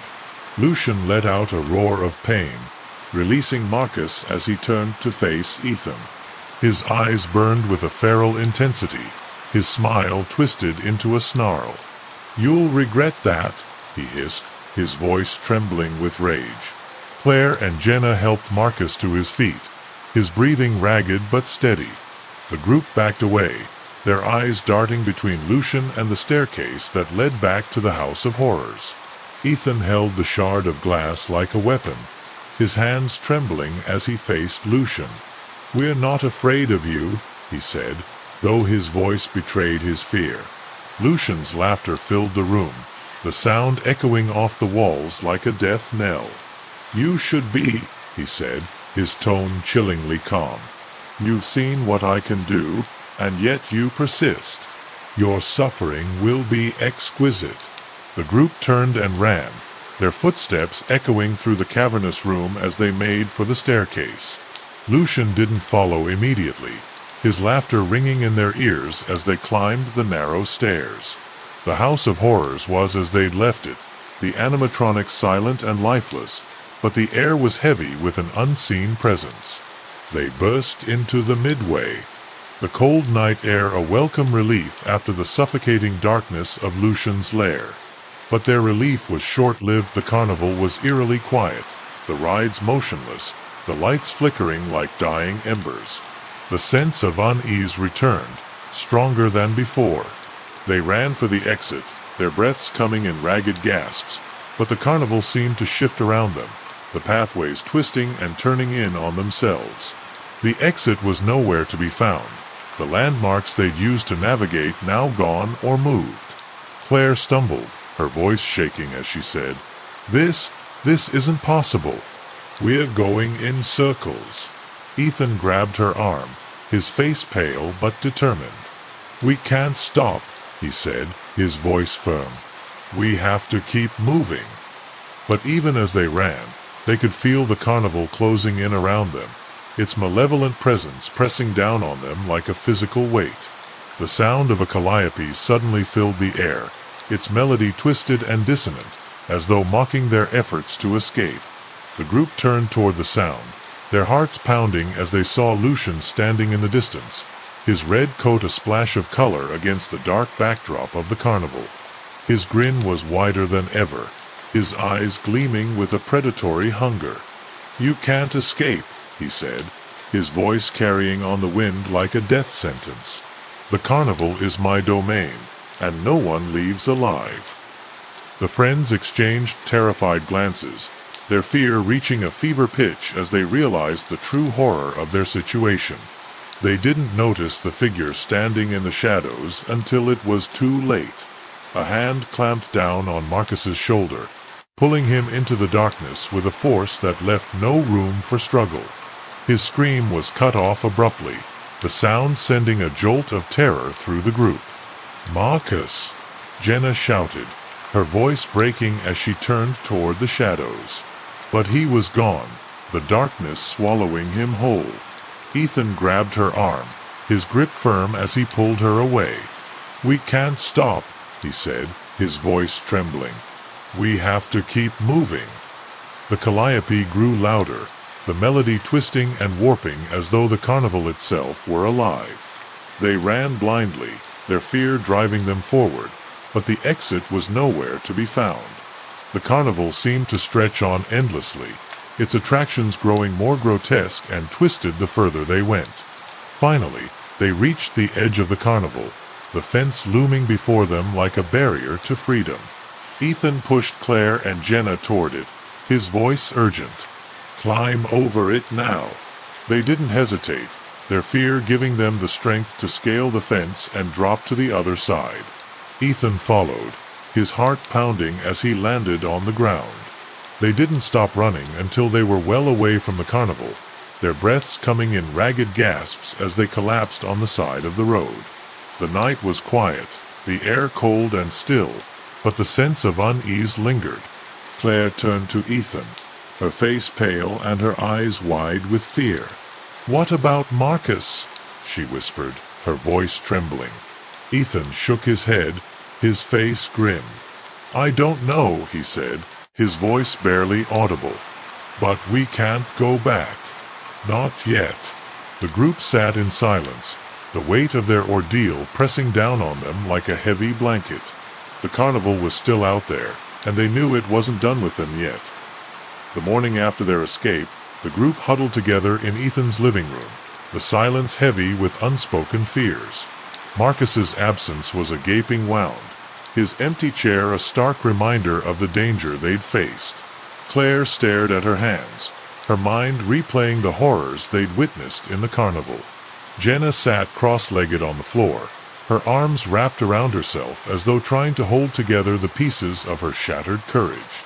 Ethan paced the room, his thoughts racing as he tried to make sense of everything. "We can't just leave Marcus there," he said finally, breaking the silence. "We have to go back." Claire looked up, her eyes red and swollen from crying. "Go back? Are you insane? We barely made it out alive last time," she said, her voice trembling. "What makes you think we'd stand a chance now?" Ethan stopped pacing and turned to face her, his expression grim. "Because we're the only ones who know what's really going on. If we don't do something, more people are going to die, maybe even Marcus." Jenna shook her head, her voice barely above a whisper. "But how do we even fight something like that? Lucian, he's not human. He's something else." Their conversation was interrupted by a knock at the door, the sound startling them out of their thoughts. Ethan hesitated before answering, his heart pounding as he opened the door to find a man in a dark suit standing on the porch. His face was pale and gaunt, his eyes a cold, steely gray. "Are you the ones who were at the carnival last night?" he asked, his voice low and measured. The group exchanged uneasy glances before Ethan nodded. "Who's asking?" The man stepped inside without being invited, his presence unsettling as he surveyed the room. "My name is Dr. Victor Grayson," he said, "and I believe I can help you." Dr. Grayson explained that he had been investigating the carnival for years, piecing together a history of disappearances and deaths that spanned centuries. He pulled out a worn leather journal, its pages filled with handwritten notes and faded photographs. "Lucian Voss is more than just a man," he said, his voice grave. "He's a predator, a being that feeds on fear and suffering. The carnival is his hunting ground, and he's been doing this for longer than anyone can remember." Ethan flipped through the journal, his eyes widening as he saw the faces of countless victims, their expressions frozen in terror. "Why hasn't anyone stopped him?" Claire asked, her voice trembling. Dr. Grayson's expression darkened, his hands clenching into fists. "Because no one who's tried has survived," he said. "Lucian is cunning, and he knows how to manipulate fear. But there's a way to stop him, a ritual that can bind him and destroy the carnival for good. It's dangerous, and it requires sacrifices, but it's the only way." The group fell silent, the weight of his words pressing down on them. "Sacrifices?" Jenna asked, her voice barely audible. Dr. Grayson nodded, his eyes somber. "The ritual requires something precious from each of us, something tied to our fear. It's the only way to weaken him." Ethan stood, his mind racing as he absorbed the information. "If we do this, if we agree to help you, what are the chances we'll survive?" Dr. Grayson hesitated, his gaze steady. "Slim," he admitted. "But if we don't try, Lucian will continue to kill, and the carnival will grow stronger. It's not just about us anymore, it's about stopping him before he claims more lives." The group exchanged uneasy glances, the stakes of their decision weighing heavily on them. Finally, Claire spoke, her voice trembling but resolute. "We'll do it," she said. "For Marcus. For everyone he's hurt." Dr. Grayson outlined the plan, his voice calm and measured as he explained the steps of the ritual. They would need to return to the carnival and retrieve 3 items tied to Lucian's power: a shard of the mirror from his lair, a lock of his hair, and the Calliope's heart, the source of the carnival's twisted music. Each task was fraught with danger, and the group would need to split up to complete them. "The carnival will try to stop us," Dr. Grayson warned. "It'll use our fears against us, and if we're not careful, it'll consume us completely." As night fell, the group prepared to return to the carnival, their nerves frayed but their resolve unshaken. Dr. Grayson handed them each a small talisman, a piece of bone carved with ancient symbols. "These will protect you, but only if you stay focused," he said. "The carnival thrives on fear, so don't let it get inside your head."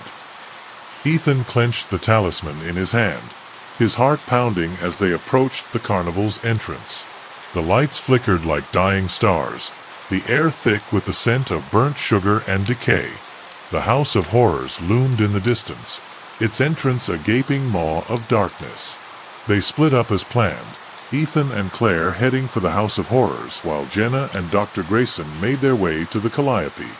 The carnival was eerily quiet, the silence broken only by the faint hum of the Calliope in the distance.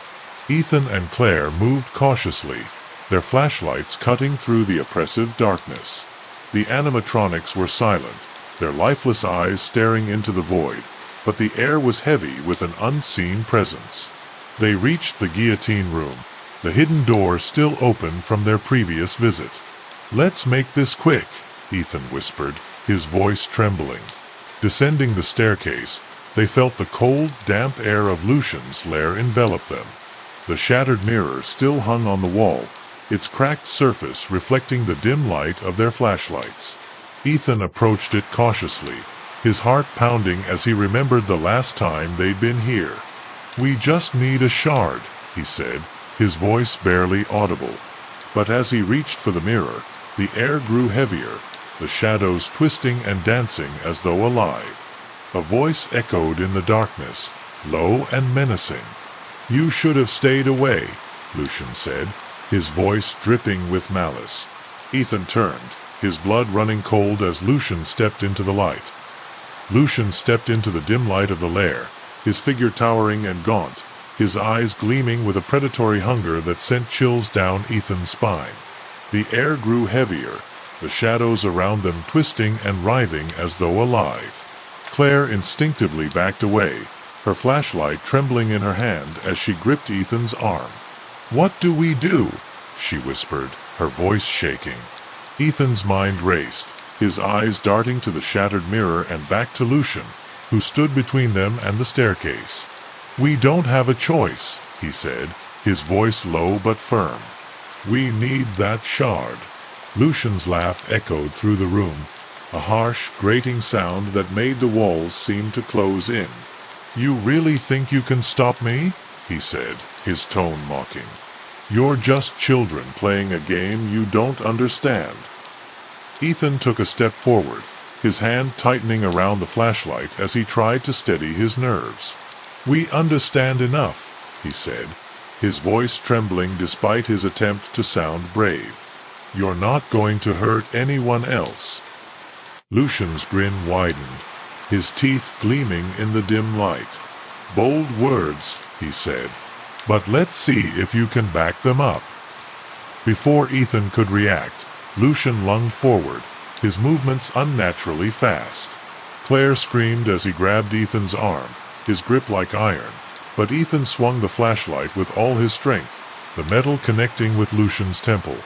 The ringmaster staggered back, his hand flying to his head as a trickle of dark blood seeped through his fingers. His expression twisted into a snarl, his eyes blazing with fury. "You'll regret that," he hissed, his voice low and guttural. Ethan didn't hesitate, shoving Claire toward the mirror. "Get the shard," he shouted, his voice urgent. Claire stumbled toward the mirror, her hands shaking as she tried to pry a piece of glass loose. The edges were sharp, cutting into her fingers, but she ignored the pain, her focus entirely on the task at hand. Behind her, Ethan tried to keep Lucian at bay, using the flashlight as a makeshift weapon, but it was clear he was outmatched. Lucian moved like a predator, his strikes precise and calculated, each one driving Ethan further back. Claire finally managed to free a shard from the mirror, its surface jagged and uneven, just as Lucian grabbed Ethan by the throat, lifting him off the ground. Ethan gasped for air, his hands clawing at Lucian's grip as the ringmaster's smile widened. "Your fear is delicious," Lucian said, his voice a low growl. "I'll savor every moment of your suffering," Claire screamed, clutching the shard of glass as she charged at Lucian, driving it into his side with all her strength. Lucian let out a roar of pain, dropping Ethan as he stumbled back, his hand clutching the wound. "Run!" Claire shouted, grabbing Ethan's arm and pulling him toward the staircase. They scrambled up the steps, their breaths coming in ragged gasps as Lucian's laughter echoed behind them. The House of Horrors was silent as they burst into the midway, the carnival eerily quiet under the pale glow of the flickering lights. Jenna and Dr. Grayson were nowhere to be seen, and the sense of unease deepened as they looked around. "Where are they?" Ethan asked, his voice hoarse from being choked. Claire shook her head, her eyes wide with fear. "I don't know," she said. "But we can't wait for them. We need to get out of here." They began moving toward the exit, their footsteps echoing in the silence, but the carnival seemed to shift around them, the pathways twisting and turning in on themselves. The Calliope's music suddenly filled the air, its melody twisted and dissonant, as though mocking their attempts to escape. The group turned toward the sound, their hearts pounding as they saw Lucian standing in the distance, his red coat a splash of color against the dark backdrop of the carnival. His grin was wider than ever, his eyes gleaming with a predatory hunger. He held something in his hand, a lock of dark hair, its ends tinged with blood. Ethan's stomach turned as he realized what it was. "Jenna," he whispered, his voice trembling. "What did you do to her?" Lucian's laughter filled the air, the sound sending shivers down their spines. "She put up quite a fight," he said, his tone almost amused. "But in the end, she was just like the others, weak, scared, and ultimately delicious." Claire's hands balled into fists, her fear giving way to anger. "You're a monster," she said, her voice shaking with rage. Lucian's grin widened, his teeth gleaming in the dim light. "I'm not the monster," he said. "I'm just the reflection of what you fear most." He stepped closer, his movements slow and deliberate, as though savoring their terror. The talisman Dr. Grayson had given them suddenly grew warm in Ethan's hand, the bone carving glowing faintly in the dark. He clutched it tightly, his mind racing as he tried to think of a way to use it against Lucian. "We need to stick together," he whispered to Claire, his voice barely audible. "We can't let him separate us." Claire nodded, her eyes fixed on Lucian as she gripped the shard of glass. Lucian stopped a few feet away, his gaze locking onto theirs. "This ends now," he said, his voice low and menacing. "You've caused me enough trouble." Before Lucian could move, a scream pierced the air, the sound coming from the direction of the Calliope. Lucian's head snapped toward the noise, his expression shifting briefly to one of surprise. "Grayson," he hissed, his voice filled with rage. "He thinks he can stop me?" He turned back to Ethan and Claire, his grin widening. "You're lucky this time," he said, "but don't think this is over. The carnival always gets what it wants." With that, he disappeared into the shadows, leaving the group standing in the eerie silence of the midway. The sound of footsteps approached, and Dr. Grayson emerged from the darkness, his face pale and his breathing ragged. In his hand, he held the Calliope's heart, a twisted metallic object that pulsed faintly with an unnatural light. "We don't have much time," he said, his voice urgent. "He'll come back soon, and when he does, we need to be ready." Ethan and Claire exchanged uneasy glances, their fear overshadowed by a growing sense of determination. They had what they needed, but the cost had been too high. "For Marcus," Ethan said, his voice firm. "For Jenna." The group retreated to a secluded corner of the carnival, the air thick with tension as they prepared for the next steps of the ritual. Dr. Grayson placed the Calliope's heart on the ground, its pulsing light casting eerie shadows on their faces. The shard of glass and the lock of Lucian's hair lay beside it, each object radiating an unsettling energy. Claire's hands trembled as she held the shard, her mind unwillingly replaying the moment she'd driven it into Lucian's side. "How does this even work?" she asked, her voice barely above a whisper. "How can these things stop him?" Dr. Grayson knelt beside the items, his expression grim. "The ritual requires us to confront our deepest fears," he said. "Lucian feeds on them, but if we can face them head-on, we can weaken him, maybe even destroy him." Ethan frowned, his mind racing as he tried to process the information. "And if we fail?" he asked, his voice trembling. Dr. Grayson's gaze was steady, his voice somber. "Then the carnival will claim us, just like it has so many others." The group fell silent, the weight of their decision pressing down on them. The first step of the ritual began with Jenna's lock of hair, its dark strands tinged with blood. Dr. Grayson placed it in the center of a circle drawn with chalk, the symbols etched around it seeming to shimmer in the dim light. "Her fear was what made her vulnerable," he said, his voice low. "But we can use it as a weapon against him." Claire hesitated, her heart aching at the thought of Jenna. "What do we have to do?" Dr. Grayson's gaze softened, his voice gentle but firm. "We need to release her fear, let it go, so it can't be used against us." The group closed their eyes, their breaths shallow as they focused on Jenna's memory. Her laughter, her bravery, her final moments, each memory was a painful reminder of what they'd lost. The air grew colder, the shadows around them twisting and writhing as though alive. A faint whisper filled the air, Jenna's voice trembling with fear.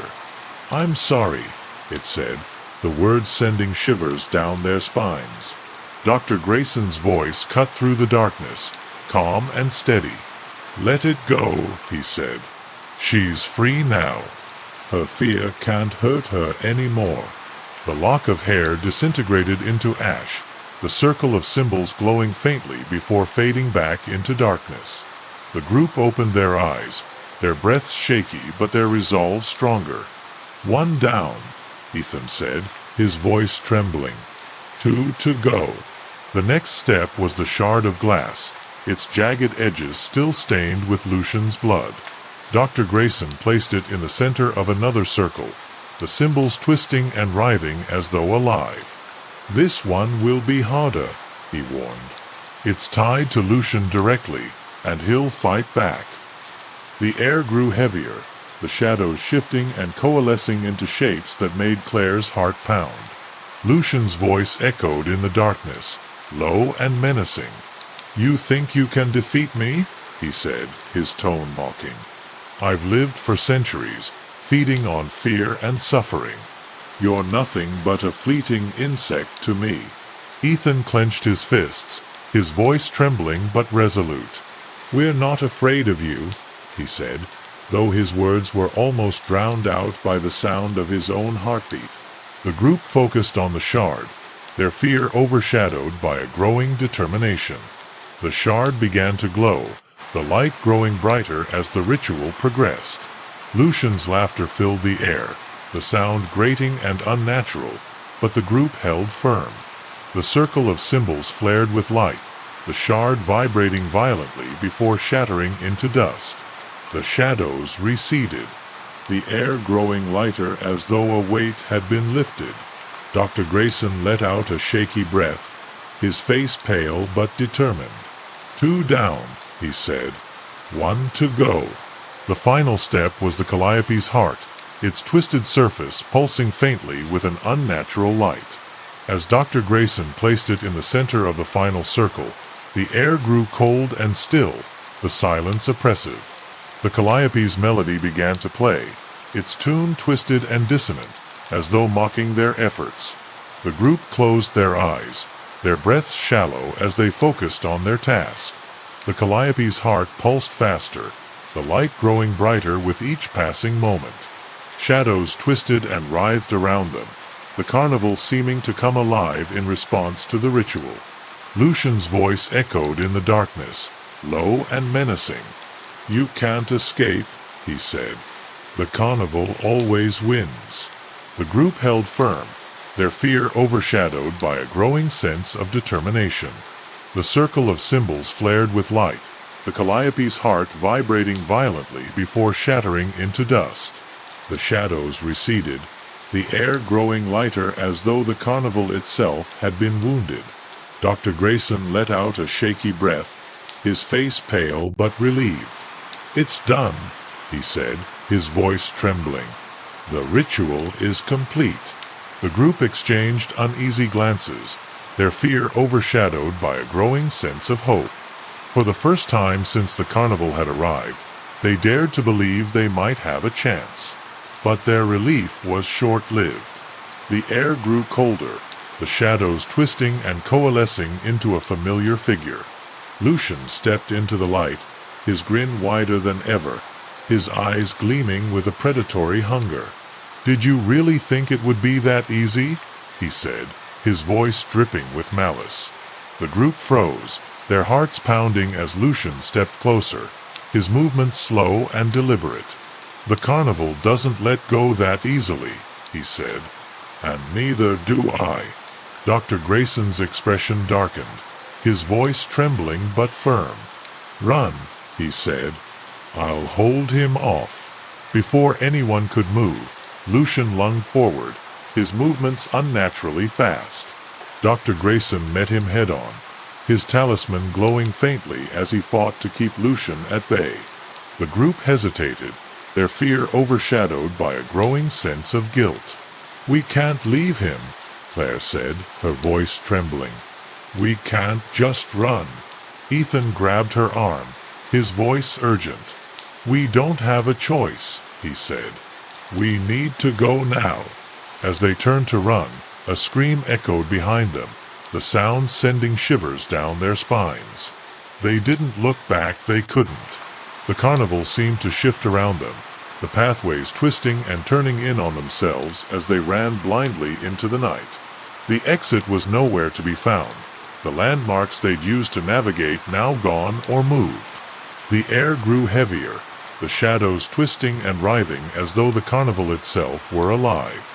Finally, they burst through the gate, the cold night air a welcome relief after the suffocating darkness of the carnival. They collapsed on the side of the road, their breaths coming in ragged gasps, but the sense of unease lingered.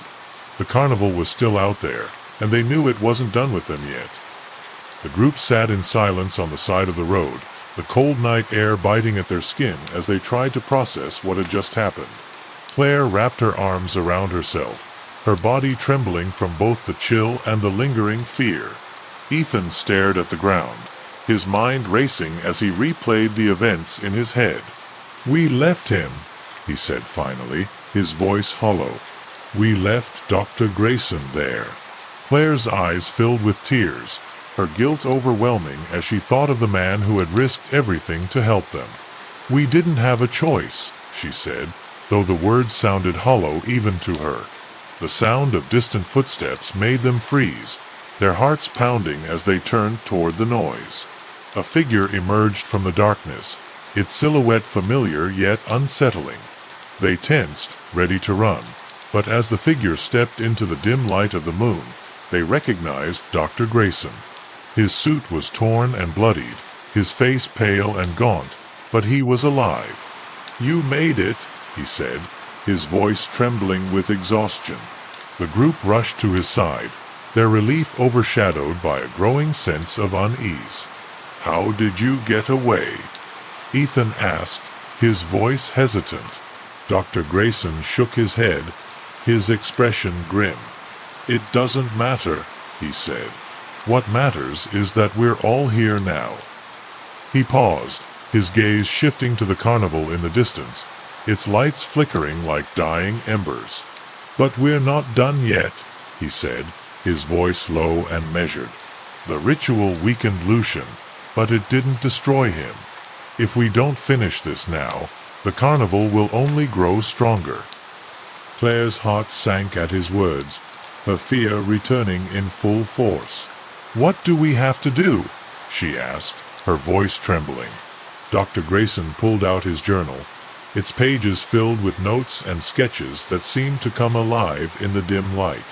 "There's a way to destroy the carnival once and for all," he said, his voice grave. "But it's dangerous, and it'll require all of us. We need to burn the heart of the carnival, the source of its power."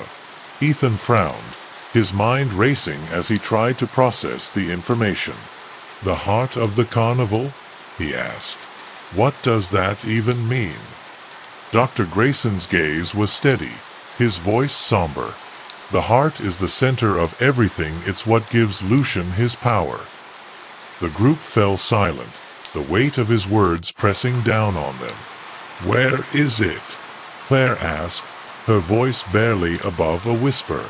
Dr. Grayson hesitated, his expression darkening. "It's hidden deep within the carnival," he said. "It's not just a place, it's alive. The carnival will do everything in its power to stop us from reaching it."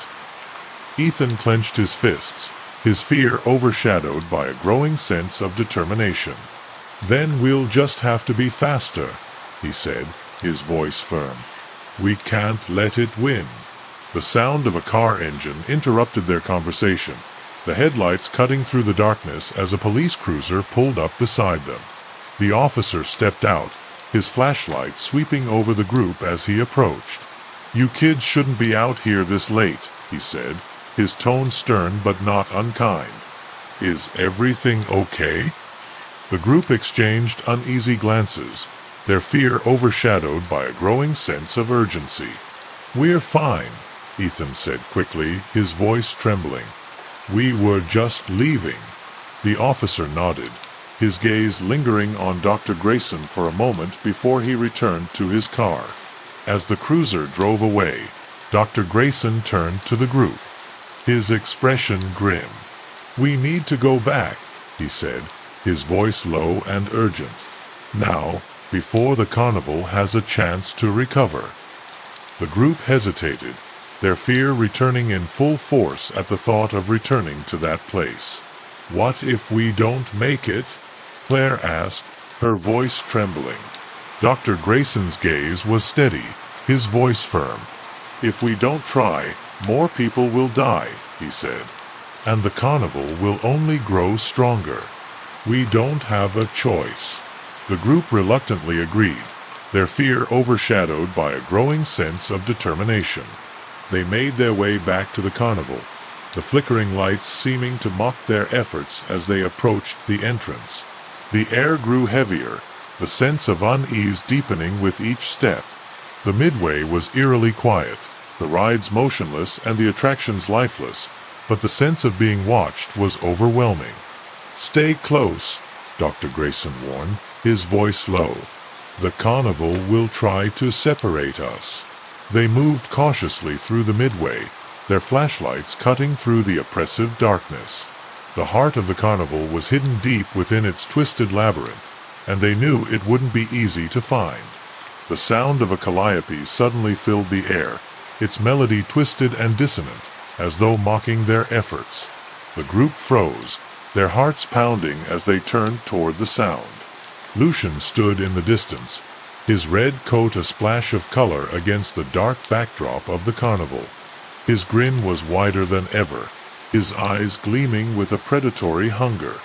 "You just don't know when to quit, do you?" he said, his voice dripping with malice. Dr. Grayson stepped forward, his talisman glowing faintly as he faced Lucian head-on.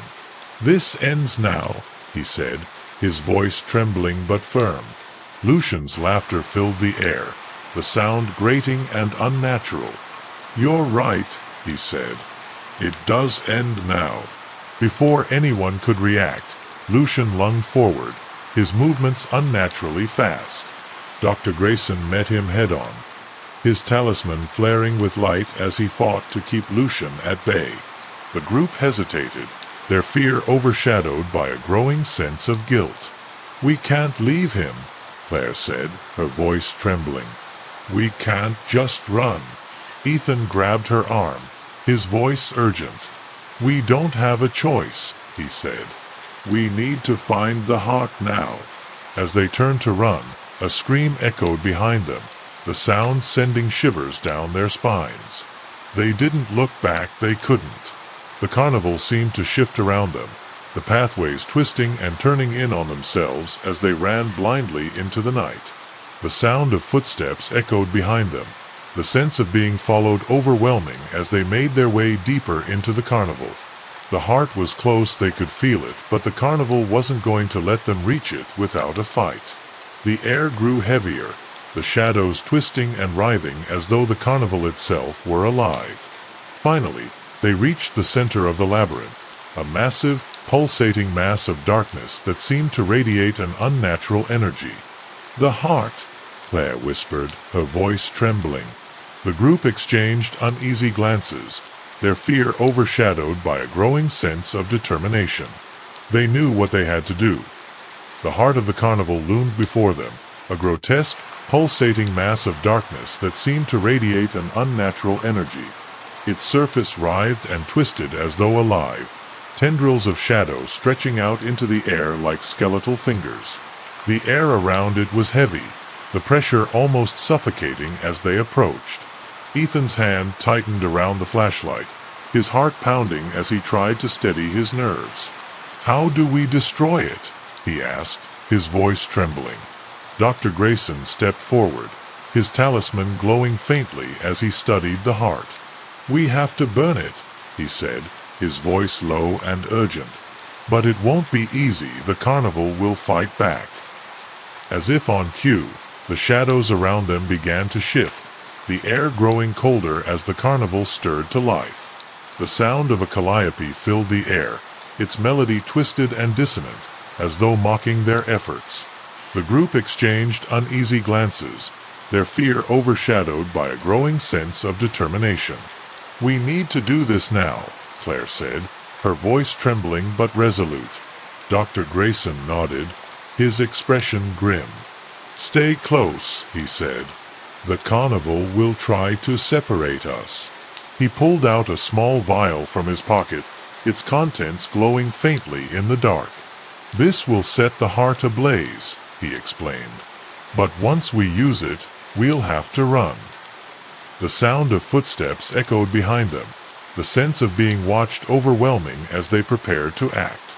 Lucian's voice filled the air, low and menacing, sending shivers down their spines. "You really think you can destroy me?" he said, his tone mocking. "I am the carnival. You can't burn me without burning yourselves." The group ignored him, their focus entirely on the task at hand. Dr. Grayson stepped forward, his talisman glowing brighter as he approached the heart. The shadows around it writhed and twisted, reaching out to stop him, but he pressed on, his determination unshakable. Just as Dr. Grayson reached the heart, the shadows converged, forming Lucian's towering figure between him and the pulsating mass. His grin was wider than ever, his eyes gleaming with a predatory hunger. "You're too late," he said, his voice dripping with malice. "The carnival will never die." Dr. Grayson's expression darkened, his voice trembling but firm. "You're wrong," he said. "The carnival is just a reflection of your fear, and fear can be defeated." Before Lucian could react, Dr. Grayson threw the vial at the heart, the glass shattering as its contents ignited in a brilliant blaze. The heart erupted in flames, the fire spreading rapidly as the shadows writhed and screamed in agony. Lucian let out a roar of fury, his form flickering as the carnival began to collapse around them. The group turned and ran, their hearts pounding as the fire consumed everything in its path. The sound of the calliope echoed in the air, its melody twisted and dissonant, as though the carnival itself were screaming in pain. The ground beneath them began to crumble, the pathways twisting and collapsing as the fire spread. "Don't stop," Ethan shouted, his voice urgent. "We need to get out of here."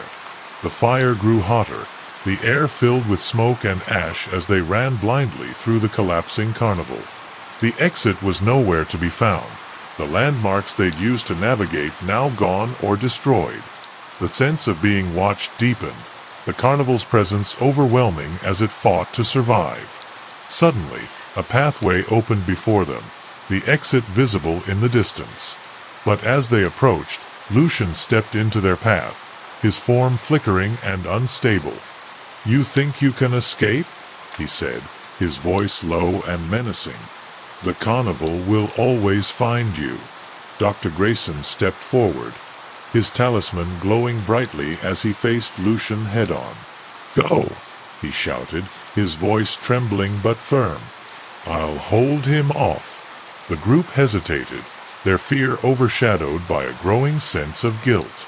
"We can't leave you," Claire said, her voice trembling.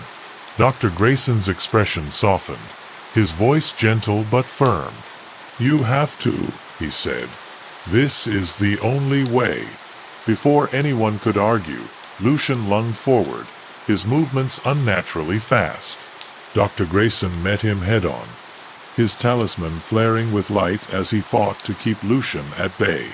The group turned and ran, their hearts pounding as they made their way toward the exit.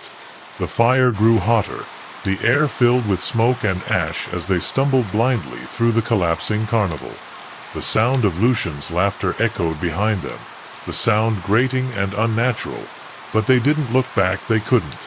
The exit was within reach, the cold night air a welcome relief after the suffocating heat of the flames. As they burst through the gate, the carnival collapsed behind them, its twisted form consumed by the fire. The group collapsed on the side of the road, their breaths coming in ragged gasps as they tried to process what had just happened. The carnival was gone, its twisted form reduced to ash and rubble, but the sense of unease lingered. "Is it over?" Claire asked, her voice trembling. Ethan stared at the smoldering remains of the carnival, his mind racing as he tried to make sense of everything. "I don't know," he said, his voice hollow. "But we did what we had to do." The group fell silent, their fear overshadowed by a growing sense of exhaustion. The sound of distant footsteps made them freeze, their hearts pounding as they turned toward the noise. A figure emerged from the darkness, its silhouette familiar yet unsettling. They tensed, ready to run, but as the figure stepped into the dim light of the moon, they recognized Dr. Grayson. His suit was torn and bloodied, his face pale and gaunt, but he was alive. "You made it," he said, his voice trembling with exhaustion. The group rushed to his side, their relief overshadowed by a growing sense of unease. "How did you survive?" Ethan asked, his voice hesitant. Dr. Grayson shook his head, his expression grim. "It doesn't matter," he said. "What matters is that the carnival is gone, or at least, it should be." He paused, his gaze shifting to the smoldering remains in the distance. "But Lucian is still out there," he said, his voice low and measured. "We may have destroyed the carnival, but he's not that easy to kill." The group fell silent, their fear returning in full force at his words. "What do we do now?" Claire asked, her voice trembling. Dr. Grayson's gaze was steady, his voice firm. "We stay vigilant," he said, "because this isn't over yet." The group sat in silence on the side of the road, the smoldering remains of the carnival visible in the distance. The air was heavy with the scent of ash and smoke, the stillness of the night oppressive after the chaos they had just survived. Dr. Grayson leaned against a tree, his face pale and drawn, his suit torn and bloodied. "We need to regroup," he said finally, his voice low and urgent. "Lucian is still out there, and he won't stop until he gets what he wants." Ethan frowned, his mind racing as he tried to process everything. "What does he want?" he asked, his voice trembling. Dr. Grayson hesitated, his expression darkening. "Lucian feeds on fear," he said. "It's what gives him power, what keeps him alive. But it's more than that. He's searching for something that could make him unstoppable." Claire's heart sank at his words, her fear returning in full force. "What is it?" she asked, her voice barely above a whisper. Dr. Grayson shook his head, his voice somber. "I don't know," he admitted. "But whatever it is, we can't let him find it." The group fell silent, the weight of his words pressing down on them. The sound of a car engine interrupted their conversation, the headlights cutting through the darkness as a police cruiser pulled up beside them. The officer stepped out, his flashlight sweeping over the group as he approached. "You kids shouldn't be out here this late," he said, his tone stern but not unkind. "Is everything okay?" The group exchanged uneasy glances, their fear overshadowed by a growing sense of urgency. "We're fine," Dr. Grayson said quickly, his voice calm but firm. "We were just leaving." The officer nodded, his gaze lingering on the smoldering ruins of the carnival for a moment before he returned to his car.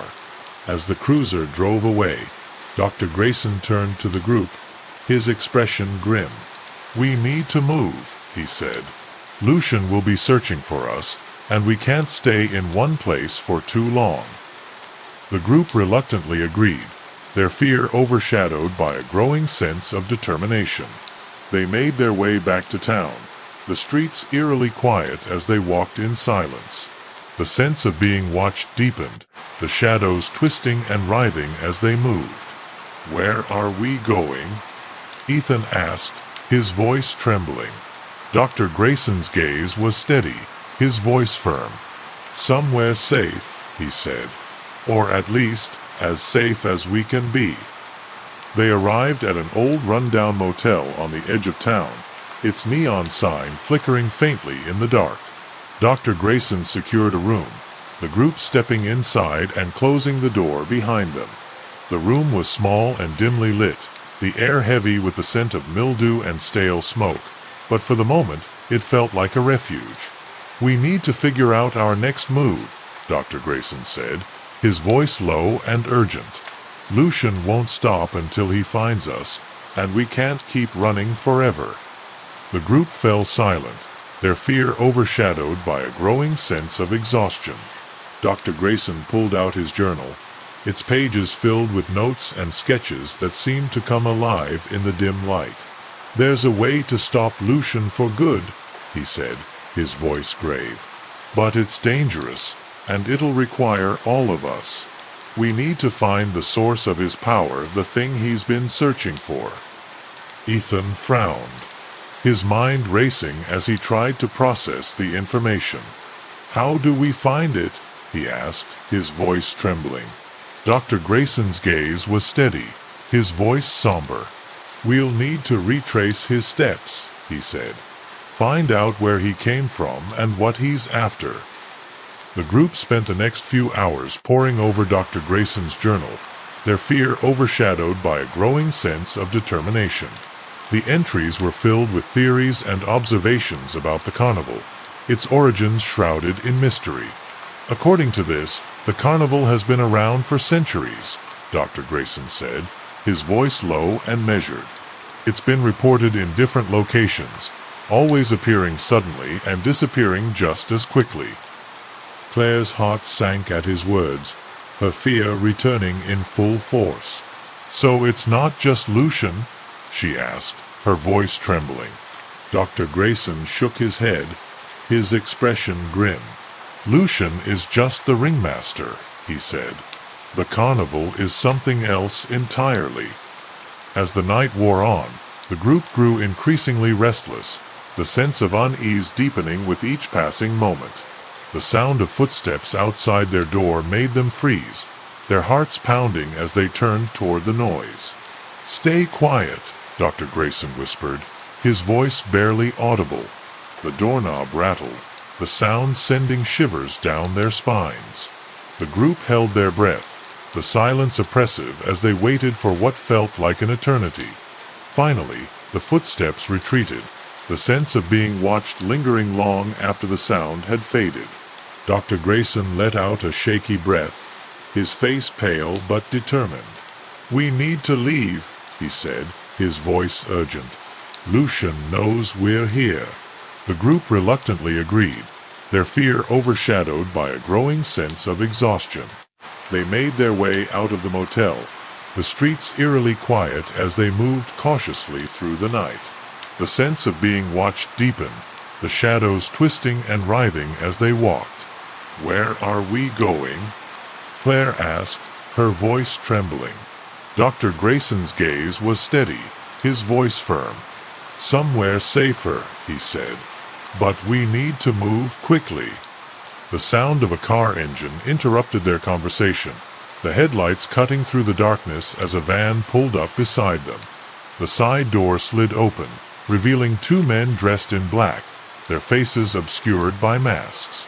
"Get in," one of them said, his voice muffled but urgent. The group hesitated, their fear overshadowed by a growing sense of confusion. "Who are you?" Ethan asked, his voice trembling. The man gestured toward the van, his voice firm. "We're here to help," he said. "Now get in, there's no time to explain." Dr. Grayson exchanged uneasy glances with the group, his voice low and urgent. "We don't have a choice," he said. The group reluctantly climbed into the van, the side door slamming shut as the vehicle sped off into the night. The interior was dimly lit, the air heavy with tension as the masked men exchanged terse words. "Where are you taking us?" Claire asked, her voice trembling. The man in the passenger seat turned to face them, his voice muffled but firm. "Somewhere safe," he said. "But you need to trust us." The group fell silent, their fear overshadowed by a growing sense of unease. They knew they had no choice but to go along with it for now. The van sped through the night, the headlights cutting through the darkness as the group sat in tense silence. The masked men in the front seats exchanged terse words, their voices muffled but urgent as they navigated the winding roads. Claire's heart pounded in her chest, her fear overshadowed by a growing sense of confusion. "Who are you?" she asked finally, her voice trembling. The man in the passenger seat turned to face her, his voice muffled but firm. "We're part of an organization that's been tracking the carnival for years," he said. "You're not the first ones to cross paths with Lucian." Dr. Grayson's expression darkened, his voice low and urgent. "Why haven't we heard of you before?" he asked. The man hesitated, his voice somber. "We operate in the shadows," he said. "The carnival is dangerous, and Lucian is even more so. If he knew about us, we'd already be dead." The group fell silent, the weight of his words pressing down on them. Ethan frowned, his mind racing as he tried to process everything. "What do you want from us?" he asked, his voice trembling. The man's gaze was steady, his voice firm. "We need your help," he said. "You've seen Lucian up close. You know what he's capable of." The van pulled up to a nondescript building on the edge of town, its windows dark and its exterior unremarkable. The group stepped out, the air heavy with tension as they followed the masked men inside. The interior was dimly lit, the walls lined with maps, photos, and documents related to the carnival. "This is where we've been tracking him," the man said, his voice muffled but urgent. But we've hit a dead end. That's where you come in. Claire's heart sank at his words, her fear returning in full force. What do we have to do? She asked, her voice barely above a whisper.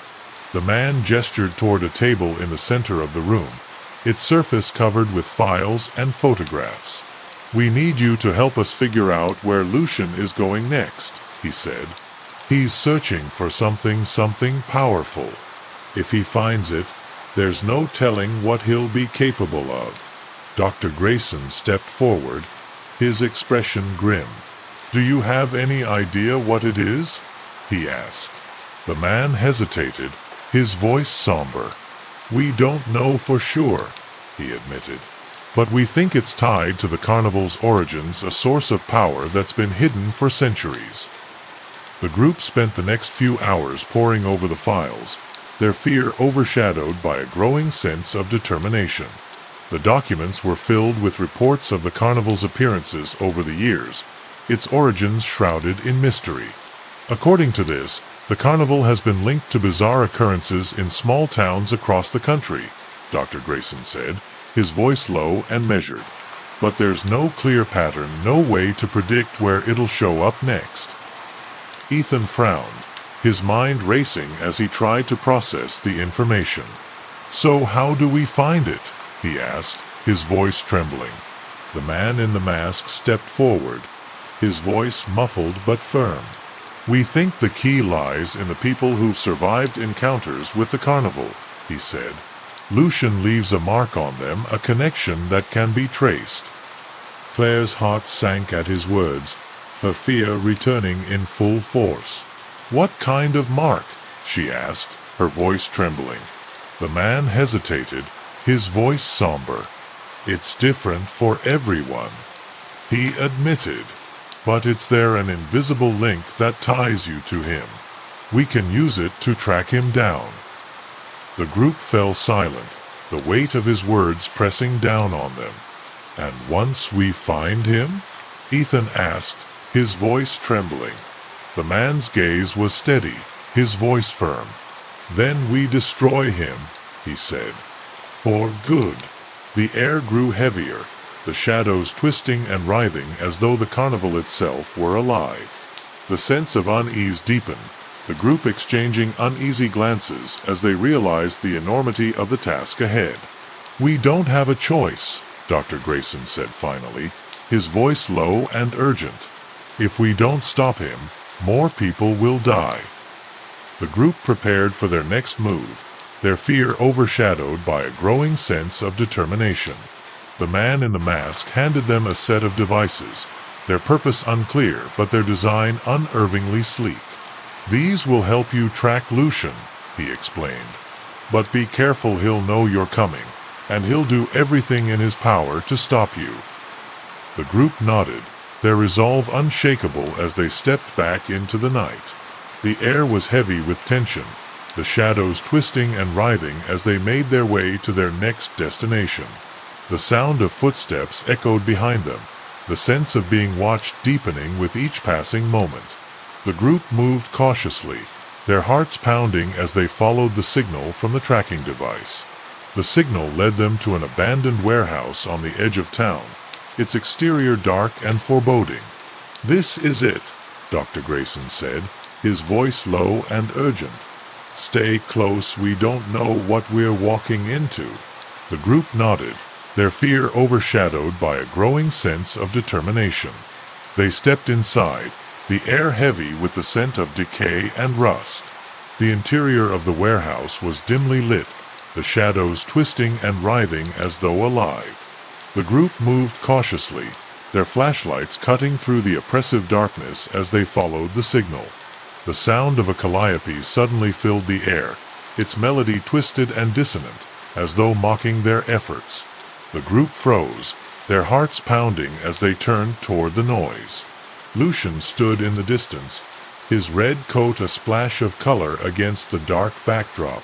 His grin was wider than ever, his eyes gleaming with a predatory hunger. You just don't know when to quit, do you? He said, his voice dripping with malice. Dr. Grayson stepped forward, his talisman glowing faintly as he faced Lucian head-on. "This ends now," he said, his voice trembling but firm. Lucian's laughter filled the air, the sound grating and unnatural. "You're right," he said. "It does end now." Before anyone could react, Lucian lunged forward, his movements unnaturally fast. The group scattered, their fear overshadowed by a growing sense of determination as they prepared for the final confrontation.